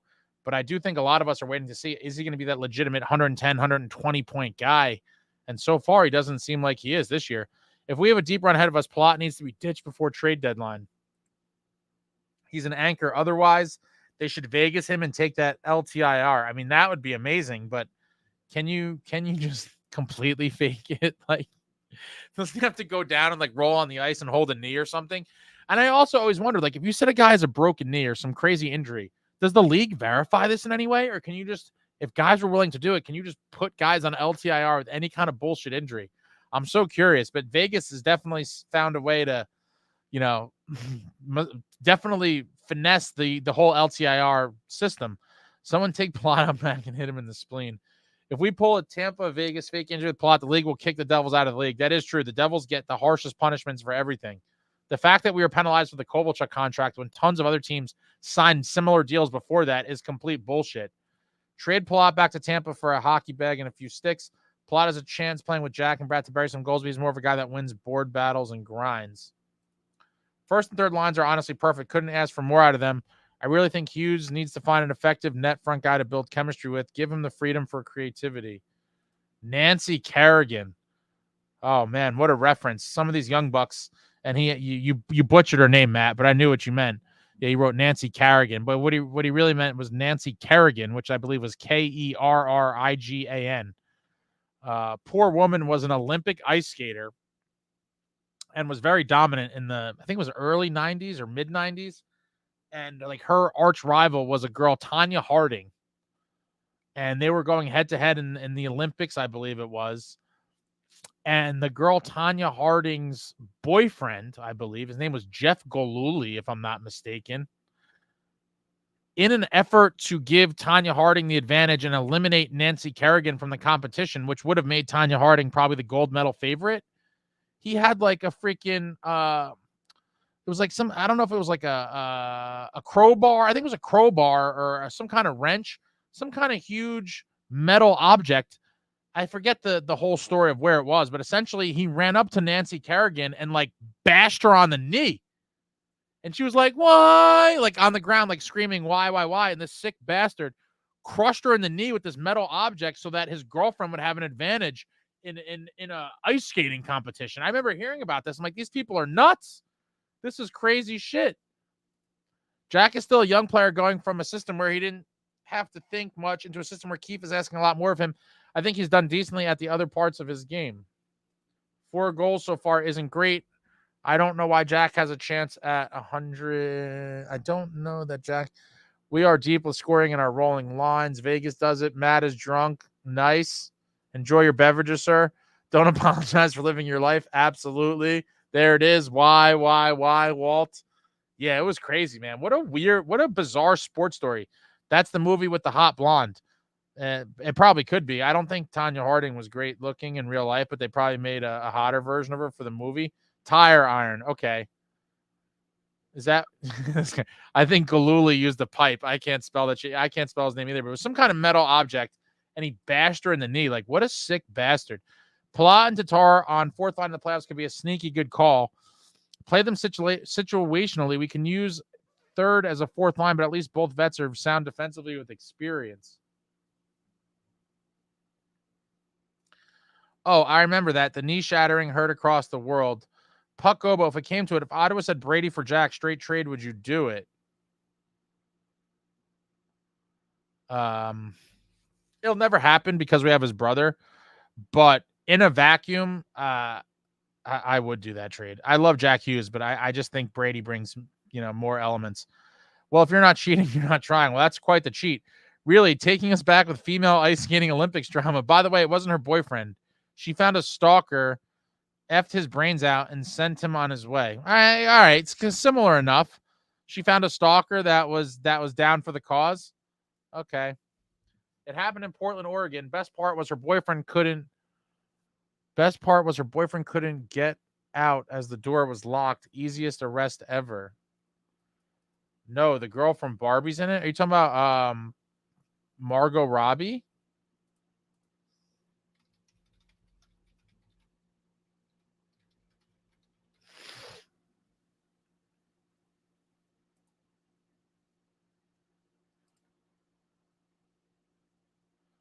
Oh yeah. So I just looked this up. Somehow I didn't even know that this movie existed, or if I did, I forgot. But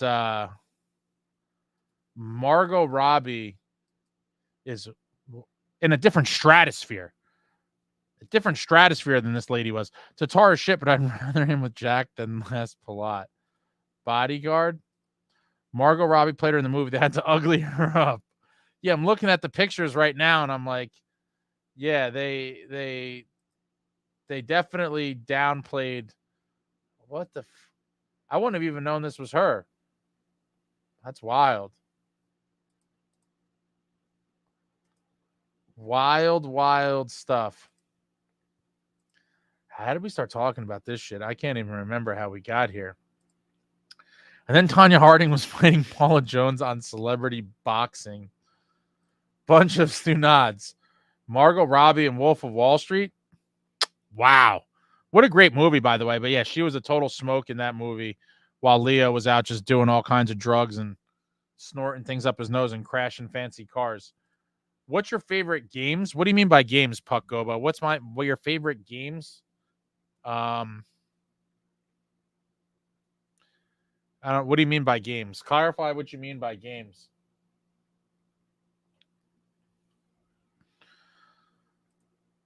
Oh, video games. Video games. Favorite video games in no particular order. NBA Jam. NBA Jam is an all-time classic. Love the NBA Jam on the Sega Genesis.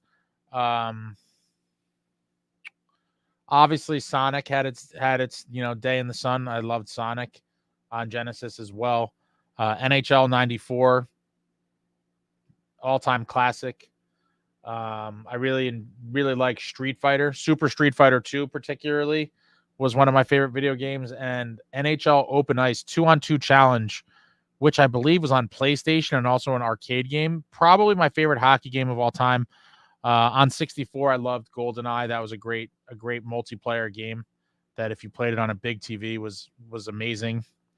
Wayne Gretzky 3D Hockey 98 on the 64 was great as well. Time Crisis, another first-person shooter I had on PlayStation with the gun. I like that one. TV shows, oof. Sopranos, Entourage, Dexter,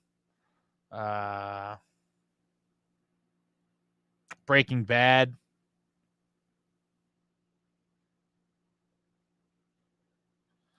My Lord Jesus Smoke Show. Happy Gilmore and the guy that kept on him, jackass. Happy Gilmore's great. I can't wait for the second one to come out. They're actually filming it all over New Jersey right now. Happy Gilmore too. I'm assuming it'll probably come out maybe in the summer by the time they're all done with it. So obviously everyone's favorite in Sonic is Sonic, man. How are you going to pick Tails over Sonic? Husky, another great show. Have a good night, Ace. Thank you, sir. You have a good one. His fave game, NHL 95 was better. Yeah, I probably had it every year up until the early 2000s. Street Fighter, let's go. Akuma, never get the Yoga Flame. Oh, man. Sonic Boom. Sonic Boom. Yo, I remember getting baked and playing Time Crisis at the arcade all day. Time Crisis Arcade was phenomenal. I remember the first. That's what made me really want the PlayStation version. Was I first played it at an arcade as well, and with the huge stand-up machine and the thing, and you're standing there doing it in the arcade. It was awesome. And then to have like a little kind of home version with the PlayStation and have the gun was phenomenal. I remember the day I got that very well. I played that shit for hours. All right, this is the normal bathroom break part. Appreciate you all for coming out. Please hit the thumbs up. I'm not wrapping up just yet. I am going to take a leak and obviously wash my hands. Thank you, Ron. I knew it was coming. Take a leak, wash my hands, and I'll be back, and then we'll close up. So any other comments, questions? I enjoy the random questions. We talk about funny shit. Kind of went off on a tangent here, but anything Devils related, not Devils related, comments, questions, throw it out there. I'm taking a leak. I'll be back in like a minute and a half or 2 minutes. I'll go over some of those, then we'll wrap up here on the beautiful evening where the New Jersey Devils on game 3 of a Western Canada road trip shut out the Edmonton Oilers 3-0. I'll be right back, and we'll do the final, whatever you guys throw out there in the chat, and I'll be right back.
So, I can't get over that. I remember getting baked and playing Time Crisis. A friend of mine will be in Happy Gilmore too. He's going to do the back hair guy. Just suffice it say they shave something into his back, but he won't say what. Oh, that'll be interesting. That's probably really cool for your buddy. I would love to be like an extra or something like that in a movie like that. Would be super cool. Oh yeah, Mario Kart was another classic one. Always wash my hands. Super Chaos came for the Devils Talk, stayed for the Devils Talk. Now I get Sonic Talk on top of a win. Great night. Yeah, I would say so. It's the only way this night could get better if a Domino's pizza miraculously arrived here, but I try to stay away from that sometimes. Mario Brothers. Oh yeah, always amazing. Mario Brothers. What's a new TV series that's good? I guess Ozark is newer-ish. I like Ozark. Thought that's a pretty good one. That Ozark is pretty good. I think that show You is pretty interesting, very dark.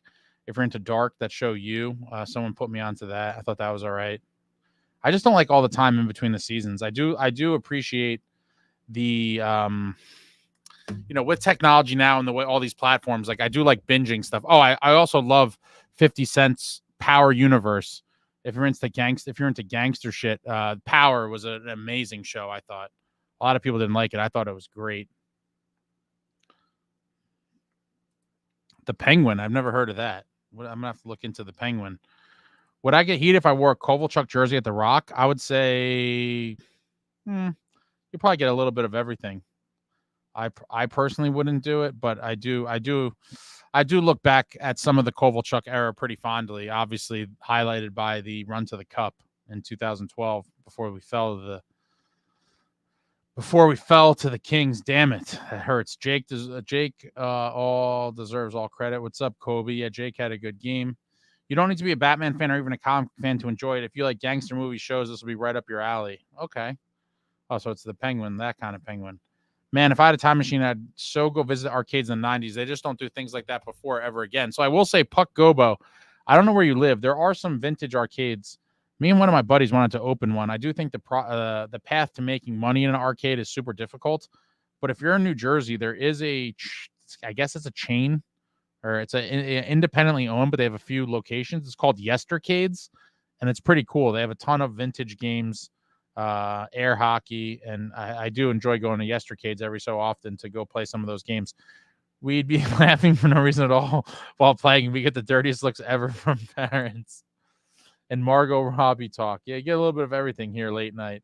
I think at the time there was real love for 3D stuff before it grew cynical. I have Dominoes too. Hilarious. N64 was the shit back in the day. N64 was like revolutionary when it came out. It was crazy. The Last of Us, I never saw that, but I've heard people talk about it. I also had one buddy who was way too into it, where he'd be bouncing around, ducking and shit while playing.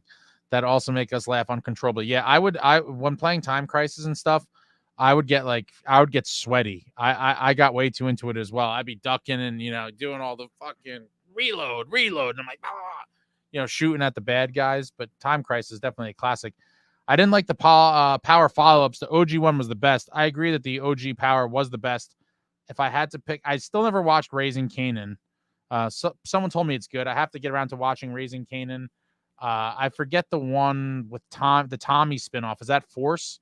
I think that one's Force. That was okay with those Irish people, the Irish gangsters. But I think obviously the original Power was definitely the best. And my second favorite one would be what the hell did they call the one with Tariq? Did they just call that Power? Whatever the one with Tariq, I like that one. That one was definitely the best after the original, where they followed Tariq and I guess his mother to some extent, but it was mostly Tariq and Braden. Wild. PS1 gang, I remember being in a dark room at 3 a.m. with our old TV in 1998, and that damn game startup noise had my goosebumps from Mount Rushmore's doing screamo faces. When I was in high school, cell phone was basically call only because texting was a nightmare. Am I the only Atari 2600 kid in here? Might be, Walt. You got me a little bit. I definitely wasn't an Atari guy. The old AOL dial-up shit, spitting game on AIM. Oh, Jay Snow. I remember those days.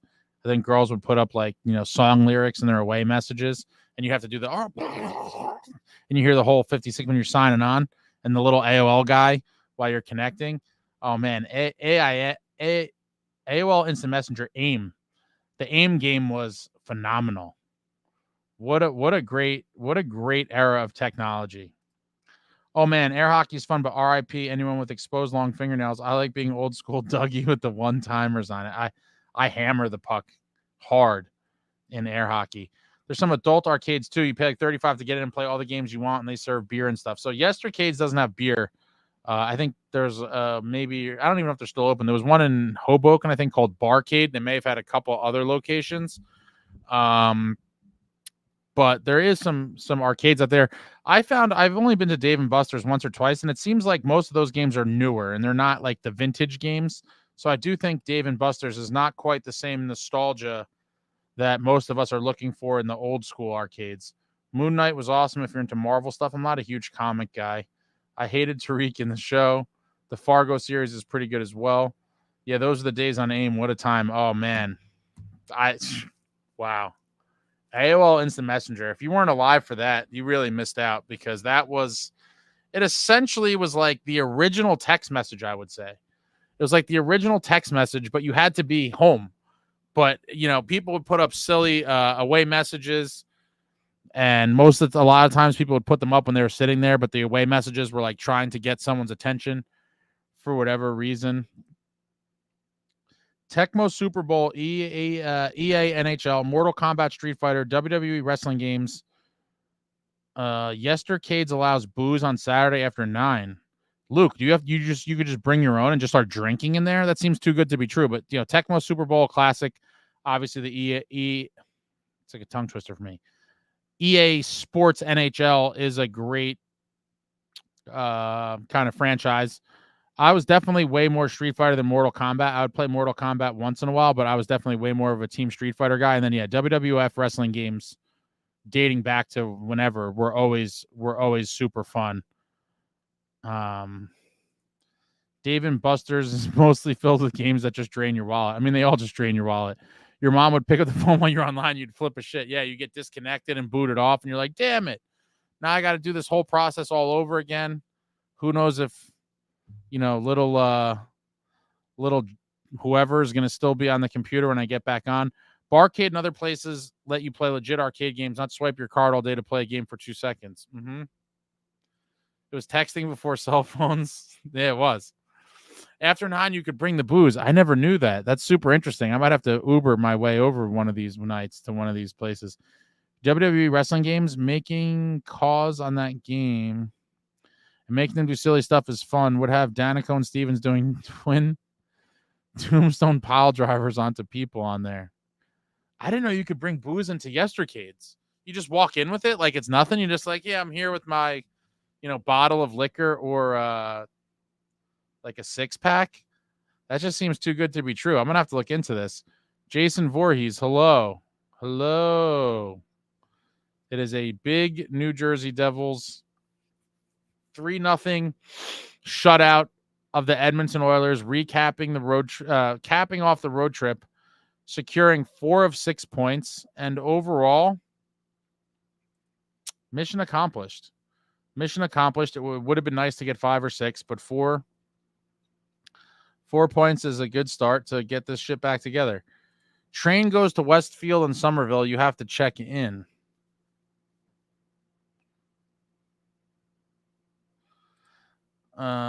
Ace is like the first man who invented fire, with yestercade allowing booze. I didn't know either. Yeah, it just seems too good to be true. I didn't know that was a thing, but then the more you know. We all learn together. Jersey's weird. Aren't bars only open till 2? Yeah, that's the latest it could be open. I guess most of them are open till 2, but that's it. It's not like the city or anything. 2 a.m. and you're donezo. I remember the one year of WWE game where they had Fred Durst in it. Oh my God. I had so many laughs using Steve Austin. Yo, Fred Durst gets a lot of hate, but man, Limp Bizkit had some bangers over their time. I'm not even gonna lie. I want to say, let me see. There really was a lot of good Limp Bizkit bangers over the time, and he did one of my favorite ones. I don't even know if it was Limp Bizkit, if it was just Fred Durst. Jay Snow, I put the link in. Check it out. It's a retro arcade. There's a few of them in New Jersey. It's really cool. And it just went up a notch in my book now that I just found out, courtesy of who pointed that out? Who was the one that told us about the liquor originally? Wait, I have to give proper credit. Who said you could bring booze in? Was it Luke? Oh, fuck. I can't find it now. Whoever told us about the booze, you're a legend, because I had no idea of that. That should be like on a poster in the window.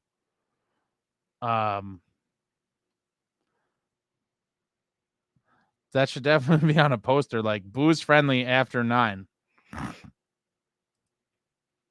Sometimes 2 a.m. is way more than I can handle. Sometimes it depends on the night, but the thought of Stone Cold stunning Fred Durst over and over, just sweet chin music to all of us back to 2000. Oh man, yeah, Jay Snow. I put the link yestercades. It's like an arcade. There's a few of them in New Jersey. They have a lot of retro games. It's pretty cool. And as Luke just apparently taught us all, after 9 o'clock, you're allowed to bring in booze, which is obviously just makes it an even better experience. Limp Bizkit was actually awesome. The idea of mixing jazz with metal was a good idea. I had for real confrontation with Durst. Dude's not as badass as he acted. Walt, is that a picture of you? I always meant to ask that. I can only see it kind of small. It looks like you're in the middle of what I'd imagine to be some sort of hardcore metal or punk rock concert. And I'm curious, I've been meaning to ask this, Walt, is that you? And if it is, you look like a man that could have potentially bitched out Fred Durst backstage somewhere. If I could totally see it. I could totally see you confronting Durst and him being like, no. I'm just playing. Can't we all just get along? Limp Bizkit was for growing up. Okay, so it was you, Luke. Thank you for pointing out the ability to bring booze. That's a game changer. Limp Bizkit is the band you jam out in the car and turn it down when you get where you're going. My favorite, I don't think it was it may have just been Fred Durst. I can't remember if it was credited as Fred Durst or Limp Bizkit, but he did a song with Method Man. I think it was called End Together Now. I always loved that. It was a great song. I think it was just Fred Durst. But Papa Roach, oh my God. Papa Roach. I don't know if I could name any other song by them other than Last Resort. But they definitely were popular for a minute there, for sure. Night Ace, have a good one. See you next game. Devs all the way. Have a good night, Marty B. Limp Bizkit was the biggest band in the late 90s. What up, Chase? I didn't know you were a Durst guy. I could see that from you, Chase. Did you have the fitted red Yankee hat too back in the day? Yeah, Limp Bizkit was huge, man. And another side note for those of you, maybe even if you're younger, you will enjoy it. But Limp Bizkit was one of the headliners for 1999 Woodstock, and there is an amazing documentary that I believe came out during COVID on the 1999 Woodstock on Netflix, and it's super interesting. It basically was a remake, if you will, of the obvious infamous Woodstock from the 60s. I believe they're on the original grounds. They redid it in 1999. A bunch of shit went sideways, and it turned into just an epic nightmare. And the documentary features interviews with a bunch of people. It's worth watching. It's on Netflix. I really enjoyed that, and I've been meaning to kind of watch it again because it's been a few years since I've seen it, and it was really good. They don't want a bunch of drunks in there. I mean, listen, I think that's the type of business where if you let people get drunk and disorderly, maybe they'd come back and spend more money. I'm curious to know the customer data on yestercades. Like, how often do people really go there? Because if I'm being honest, I like the concept and I like it. And that was before I knew you could booze there. And I probably went there like a year or two ago and I've never made it back. Like, in the back of my mind, I'm like, oh, I'll eventually go back there. But it's not one of those things where it's like I'm going to go to regularly, like the local ice cream place, like Holler, like, yeah, your boy, I'm back again. 3rd time this week. Don't judge me.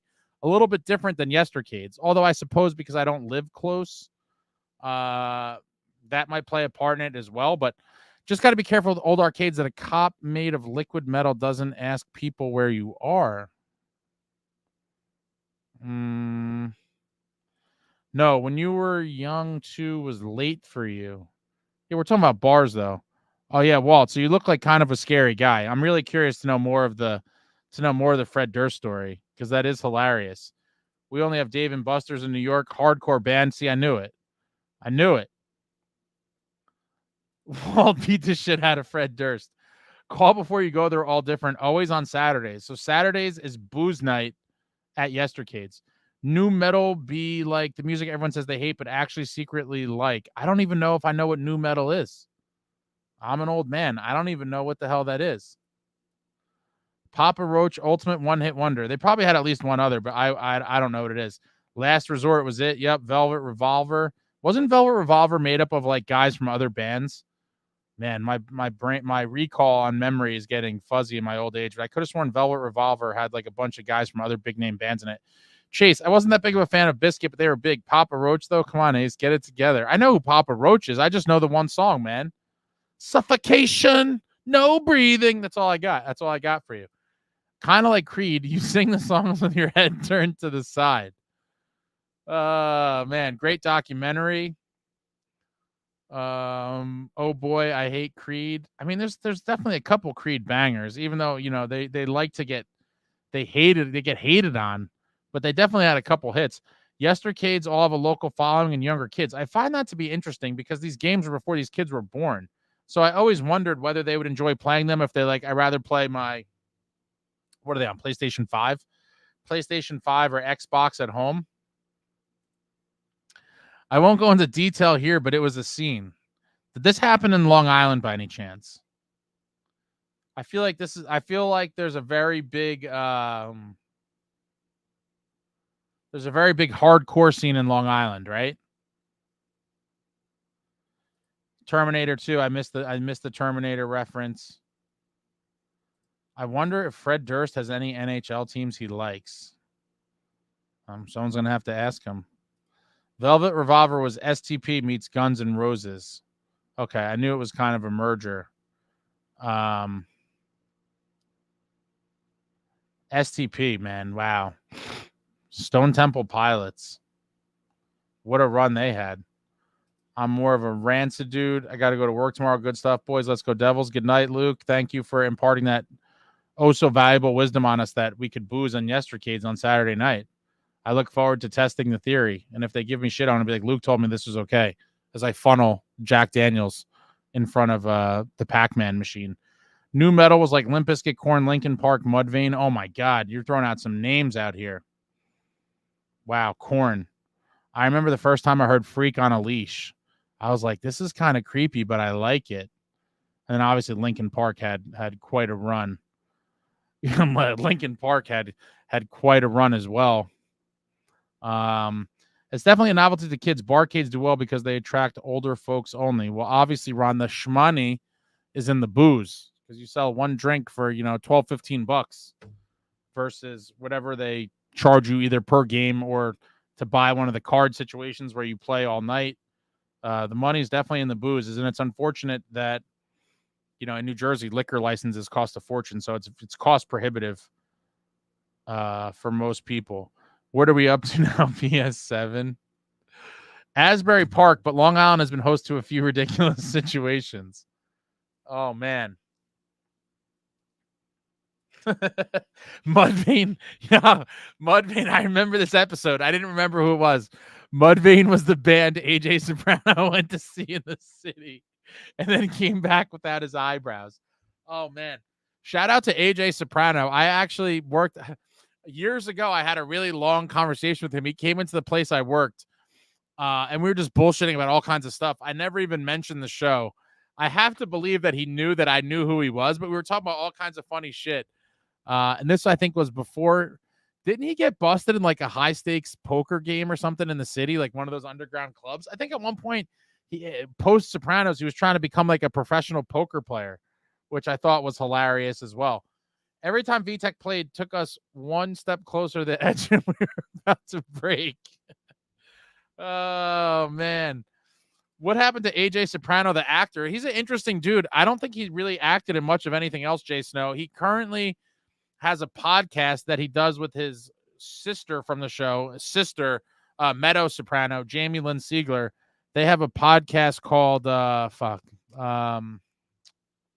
Not Today Guy or Not Today. And I've been meaning to watch more of them. I've caught snippets here and there. Not Today Pal. Not Today Pal. So AJ Soprano and Meadow Soprano, real names, Robert Ehler and Jamie Lynn Siegler, have a podcast called Not Today Pal, where they talk about a bunch of different stuff. It's pretty funny. Wow, they've grown a lot over the years. Meadow was mad cute. She definitely she aged like fine wine, I have to say. I mean, I guess at the time I thought she was cute, but she's definitely way better looking now than she was on the show, in my opinion. I need to rewatch The Sopranos again. Ron, also very high on my list to go through and rewatch it. I haven't watched them in order, since it was since it was happening. So I've been meaning to kind of go back and do that myself. It's been on my list for a while. It's just it seems a little overwhelming with the amount of episodes, but I suppose if you could just find time to do one a day, you'd finish it in like, I don't know, how many episodes can there be? Like 100? Let me see.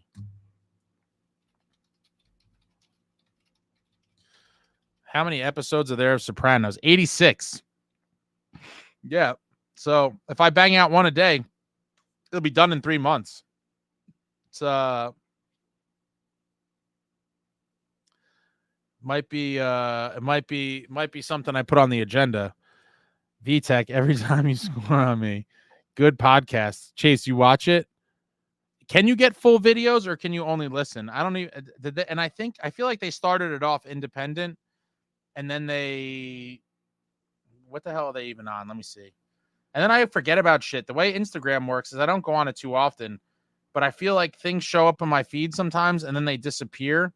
And then I like forget that they exist. Like, okay, so are they on YouTube now? Oh, okay. So they're on YouTube. Oh, yeah, I'm definitely going to have to check this out. I've been meaning to. Yeah, I just kind of forgot about it entirely till someone just brought it up. I couldn't stand AJ, Paulie, and Chris are my favorites. I mean, Paulie. I mean, there's so many. How do you pick a favorite? I mean, Syl was legendary.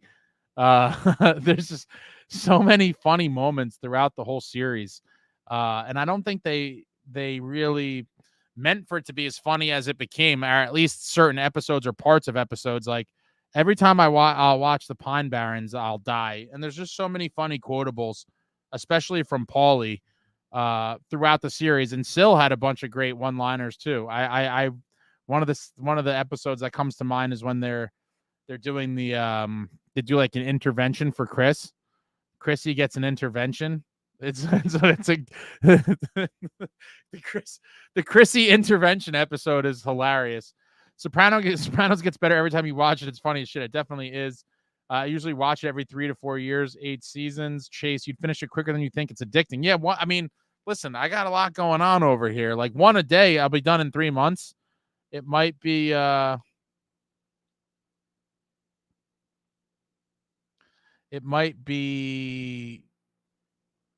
yeah, I mean, sometimes I get crazy with shows. Like I think I binged all of Prison Break in like a week. It was like a full-time job. It really was. It was a disgrace. They're on YouTube too. I'll definitely check it out. I wonder how many tourists The Sopranos brought to NJ. Are people pretending to be them while strolling in Newark?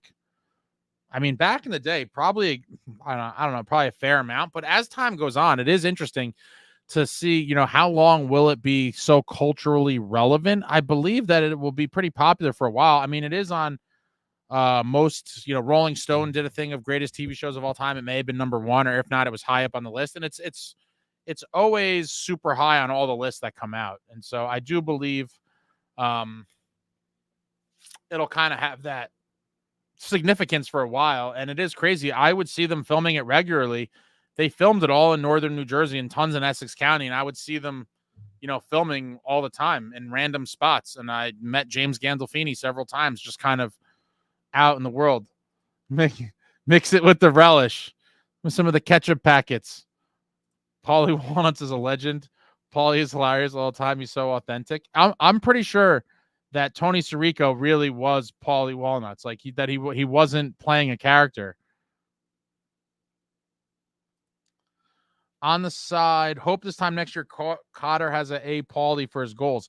So I do have a Paulie, and I don't know if it was missed on a lot of people. I've played it several times. I currently, and I thought about doing a Sopranos one too. I'm probably going to incorporate something from Sopranos at some point for Paul Cotter, but the current one I'm using is Rocky Balboa saying Paulie. for Cotter. I don't think anyone's ever mentioned it, and I played it several times. Maybe it's just such a, maybe I'm just showing my age and using a clip of something that's from so long ago that people don't know, but I guess that's what old people do. Chrissy, you disgrace. Walt, gotta bail. I'll tell you the Durst story sometime off chat. Cheers. I look forward to hearing it. I watched all of Letterkenny in like a week. That was a fever dream. My sister loved Prison Break, engaging as well, but damn it, knackers, you very gunpoint heavy. It's getting a resurgence with younger kids. I rewatched it, totally forgot about me. Does boyfriend catching the cop while blowing a dude, then trying to take him to a Yankees game? I laughed so hard I cried. Got to get the Tony Soprano drop. Shut the door when they're out there closing a game. Oh, yeah, Cook. So you're talking about, what was his name? Finn? Yeah, Finn was Meadows' boyfriend, and he saw him in the parking lot. Oh, man, Johnny Cakes. The whole Johnny Cake saga. And he's in the club with the vest on doing... Yeah, then Vito comes out of the closet with the accordion doors and just baseball bats him down. Oh, man. What a run, The Sopranos. So ahead of its time. And I feel like a lot of that stuff you probably couldn't even get away with nowadays. There was so many things. But Phil Leotardo, when Johnny Cakes Vito checks back into his motel room and he opens the door and the accordion closet door just opens and Leotardo comes out. What a moment. What a moment. The younger kids are loving Sopranos. Many use it for their Sigma edits. What is a Sigma edit? Please tell me, what is a Sigma edit? Oh, I know you know about Johnny Cakes, Chase. That accordion door opens up and Leotardo comes out. Wild. The memes are funny. If you make a Discord, the Sopranos meme dump will be real. I'm still looking into this.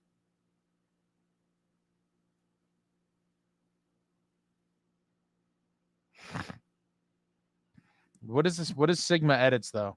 It was like the first big time TV series on HBO. Are you referring to Sopranos?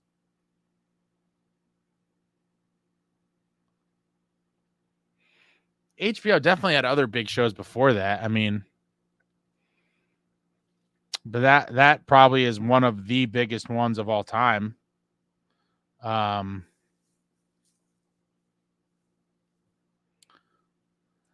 Band of Brothers was before The Sopranos, but I don't think that is a TV series.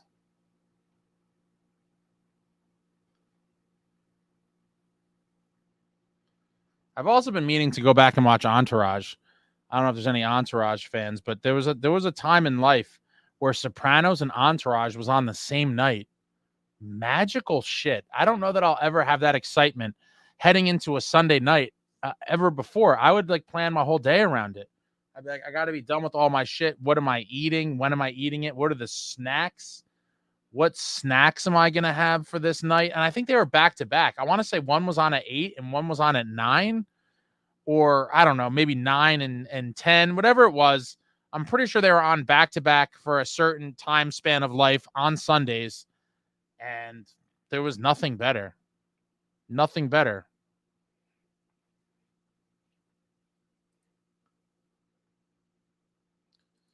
Band of Brothers is like 10 times bigger than Sopranos, but it's a mini series. What the hell is a mini series? What does that mean? Puck Obo, you should be able to paste anything. I have no controls. I think you could just paste whatever you want in there. Entourage Sundays were amazing. Yeah, Chase, what is a mini series? What is this mini series? We used to smoke a blunt on Sundays before Entourage. They go to school the next day. Oh, man. Miniseries is usually just one season. You learn something new every day. I learned a miniseries is usually just 10 episodes and the story's fully told in one season. And I also learned that on Saturday nights, courtesy of Luke, that on Saturday nights, you can booze at Yestercades. I guess if I'm being honest, I'm too old for that now, I suppose. But when I was younger, we would just booze everywhere. We didn't give a shit. We bring it everywhere. Bowling alleys, movie theaters. Everything was better with booze. What a degenerate. What an absolute degenerate I was. My God, we brought booze everywhere. All the young kids be making these. Jeff, joining super late. What's up? We've just derailed into talking about all kinds of nonsense now. Jason, no, you're bringing back nostalgic times. Yeah, there's nothing like a little, nothing like a little pre-Entourage blizzard, a little blizzy before Entourage. What a show! What cameos! Yeah, it is crazy to go. That's a show that if you tried to make in 2024, the protesters and the pitchfork crowds would be looking for heads, because I can't even think of all the, just Jeremy Piven's character alone. Ari Gold, the shit that Ari Gold said would be like, whoa, they wouldn't let you get away with that in 2024. That would not be allowed, even on a cable network. Yep, the old water bottle was the move. Everyone brings booze to bowling alleys that don't serve beer. Well, Ron, the bowling alley I'm thinking of, they definitely served beer. The problem is they didn't serve beer to 17-year-olds. That was the problem. They had beer there. They just weren't giving it to 17-year-olds. And so sometimes you had to get creative. The old Poland Spring water bottle was obviously a classic go-to. You know, someone brings that in. You got some vodka in here. It's nice and clear. And you just sauce up the drinks. You season them up real nice with the water bottle offerings. Then obviously another go-to in childhood was the old, either the 7-Eleven Big Gulp or the Wendy's cup, where, you know, you'd fill up a nice healthy, 2/3 ratio of booze, top it off with some soda, and you had that in the cup. That was always a nice under the radar one, but I always liked the Big Gulp, and the Wendy's cup was always a great move. NJD win with Sopranos talk. If I hold my hands up to the screen like a tele-evangelist, I feel like a Taylor ham sandwich will be zapped into my hands.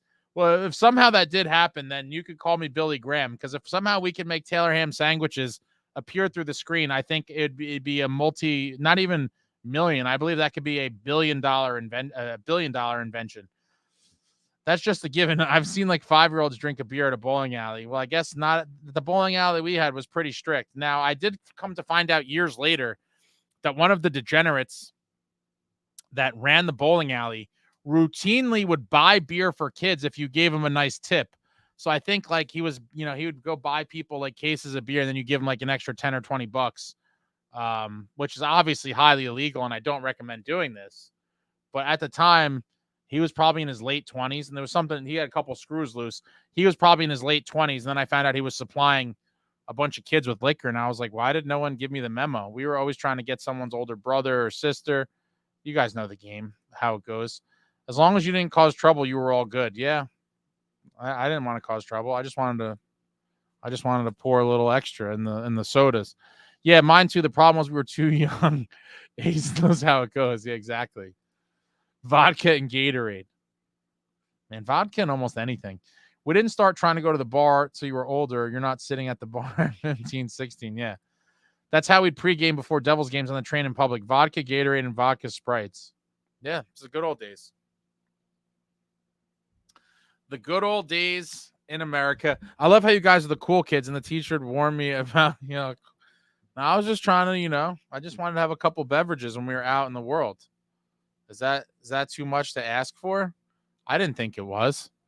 And I remember one time, one of the kids, I don't even know, maybe just remember this. One time, like 12 of us got kicked out because there was a snitch. And I forget how it all went down, but a kid had a Gatorade bottle and he got busted. I actually think this was like when we were older, like in college. Still not 21, obviously. He somehow got busted with the booze. And I don't even think he was sharing it. He was like saving it for himself. And we all got kicked out. We were all guilty by association. And I was like, damn it, bro. You had booze the whole time. You didn't even share it. And then we all got booted. It's messed up. I was at the Giants game yesterday looking at the old arena. It was weird. Yeah, it felt really weird and whatever you want to call it. Being there last year for the Stadium Series game, just right across the highway there at MetLife Stadium, the current home to the New York Football Giants and the Jets, right across from the old arena. I wish we could move back there. I know it'll never happen. And it's unfortunate. I miss tailgating more than anything. But it is what it is. We now play in Newark at the Rock. And now it's now called the Izod Center, and I don't think they really have too many big shows there. I believe, from what I've been told, there's a bunch of sound stages inside the arena, and that they film some shows and movies there. And then they also use the building for some bands and acts have done like dress rehearsals for their tour or whatever in that building. I believe Springsteen has done it recently. Some other big names as well basically use it as just like a dress rehearsal arena, to practice whatever they're doing for their tours before they go out on tour. MetLife sucks as a new building. It's so crappy. I'm not a MetLife fan. Probably. I also would love to just be able to. I thought about trying to contact I guess it's the New Jersey Sports Exposition Authority. I've wanted to kind of go in there because I probably haven't been in there I went there, I think, for a game the last year the Nets played there, so I forget if that was like 07 or 08, but I haven't been inside that building in a good 15 years. I would love to just even go in the box office. Shit. But to really walk around in there and just walk the concourse and go in the bathroom even, like, wow. Yeah, I haven't. I would love to be able to do that. It's interesting that we got on this topic because I'm going to have to put that on my list of things to do. I think that could be very interesting for sure. Press pass for Ace. Yeah, good luck, man. I'm not real media. I'm not credible, but don't worry. I have a little project in the chamber that's coming out pretty soon. And, maybe at least to normal people, I think it'll maybe give me a little bit of credibility, just a little bit of credibility, in my opinion. I think it's a very interesting project, but we'll see. But I have no faith in the press pass situation because, it is what it is. Brendan Byrne will always have magic to it. I couldn't agree with you more. It's never been the same since we left. You should ask them to let you film something. I think that's the goal. I don't know what what kind of red tape I'm going to have to jump through, but I definitely want to try to do that. It probably feels like a half dead mall in there. I'm sure it does. I'm sure it's very barren and looks very similar to how it did back in the day. Wait, you said one of your favorite games is NBA. Are you still an NBA fan too? I want to give it a chance. No, I not really. I grew up, I was a huge basketball fan before hockey during the Michael Jordan era. 90s NBA, early 90s, mid 90s NBA. There was tons of great star players, the Shaqs of the world and the Patrick Ewings.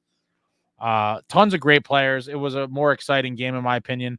The New Jersey Nets were still in New Jersey. And, I was a Nets fan. I obviously love the Bulls and Jordan, but always root for all the home teams. I'm a home team guy.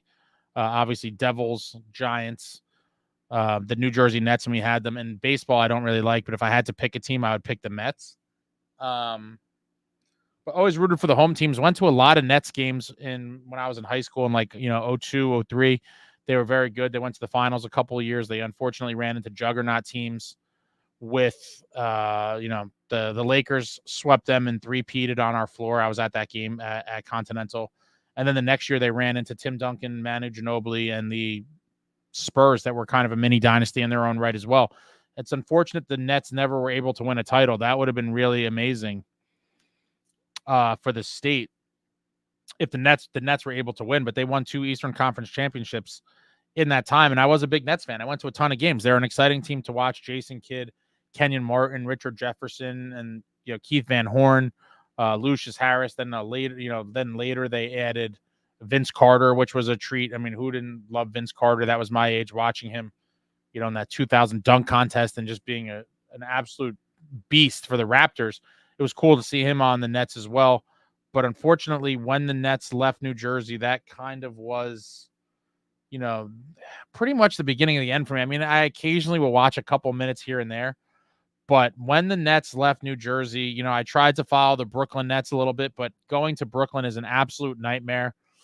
And it just kind of, as time went on, it just didn't feel like the same team anymore. And then eventually there's no guys left. And so then you're just like, yeah, they still have the Nets name, but like they left New Jersey. I was hoping that they could have may have had, or that they may have had long-term success also playing in the Prudential Center.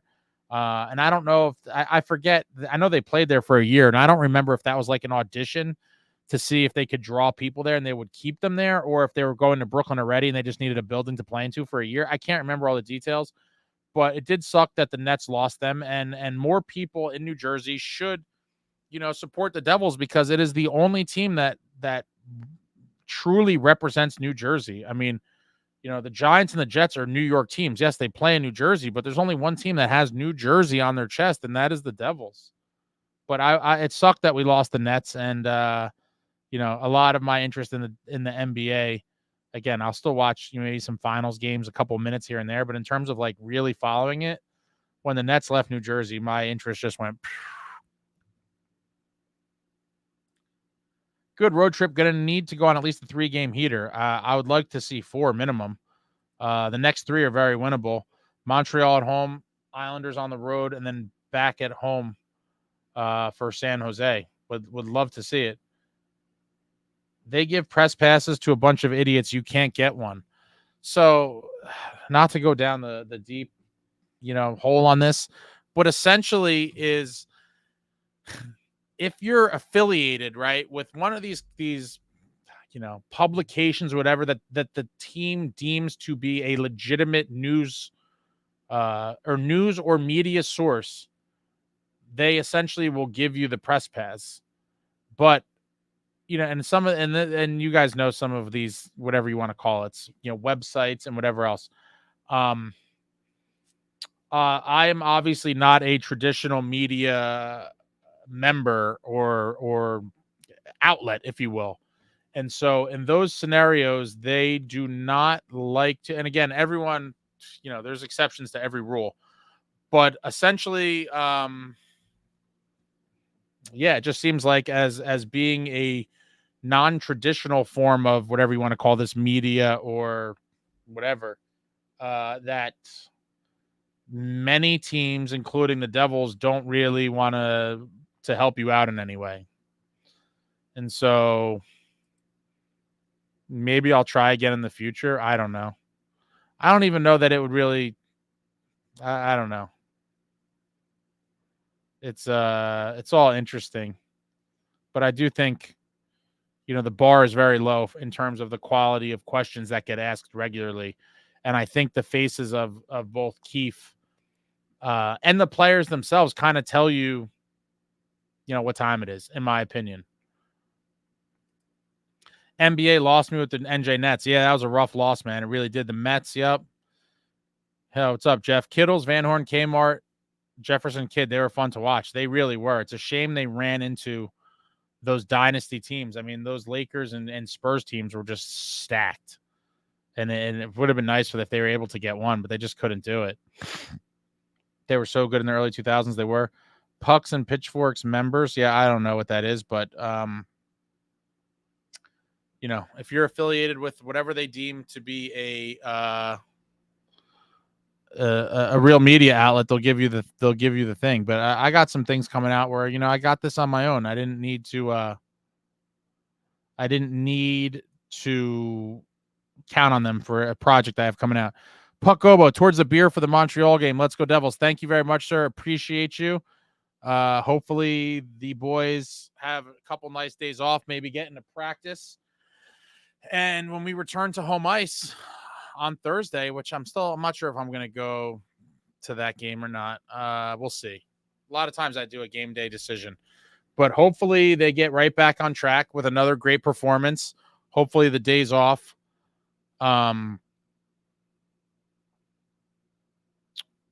Hopefully the days off don't hurt Markstrom, and hopefully the boys look like they did for the majority of this trip, minus the sleeping in Calgary. And if they do that, I have high hopes to beat Montreal. But again, we struggle at home.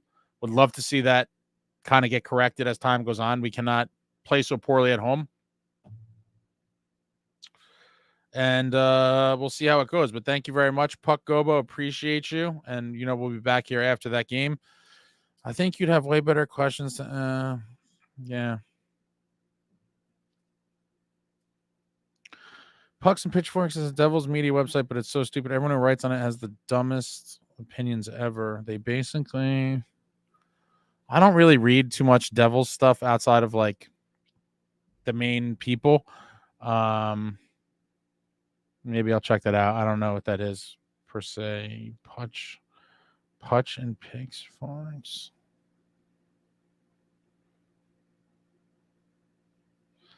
Yeah, I'll check that out. Wow, I've been on here for a while. All right. Yeah, in closing, the boys get points 3 and 4 of the potential 6. Would have liked 5 or 6 points, but I'll take the 4. Who are your guys' favorite sources for Devil stuff? I don't even know. What do you mean, Devils what?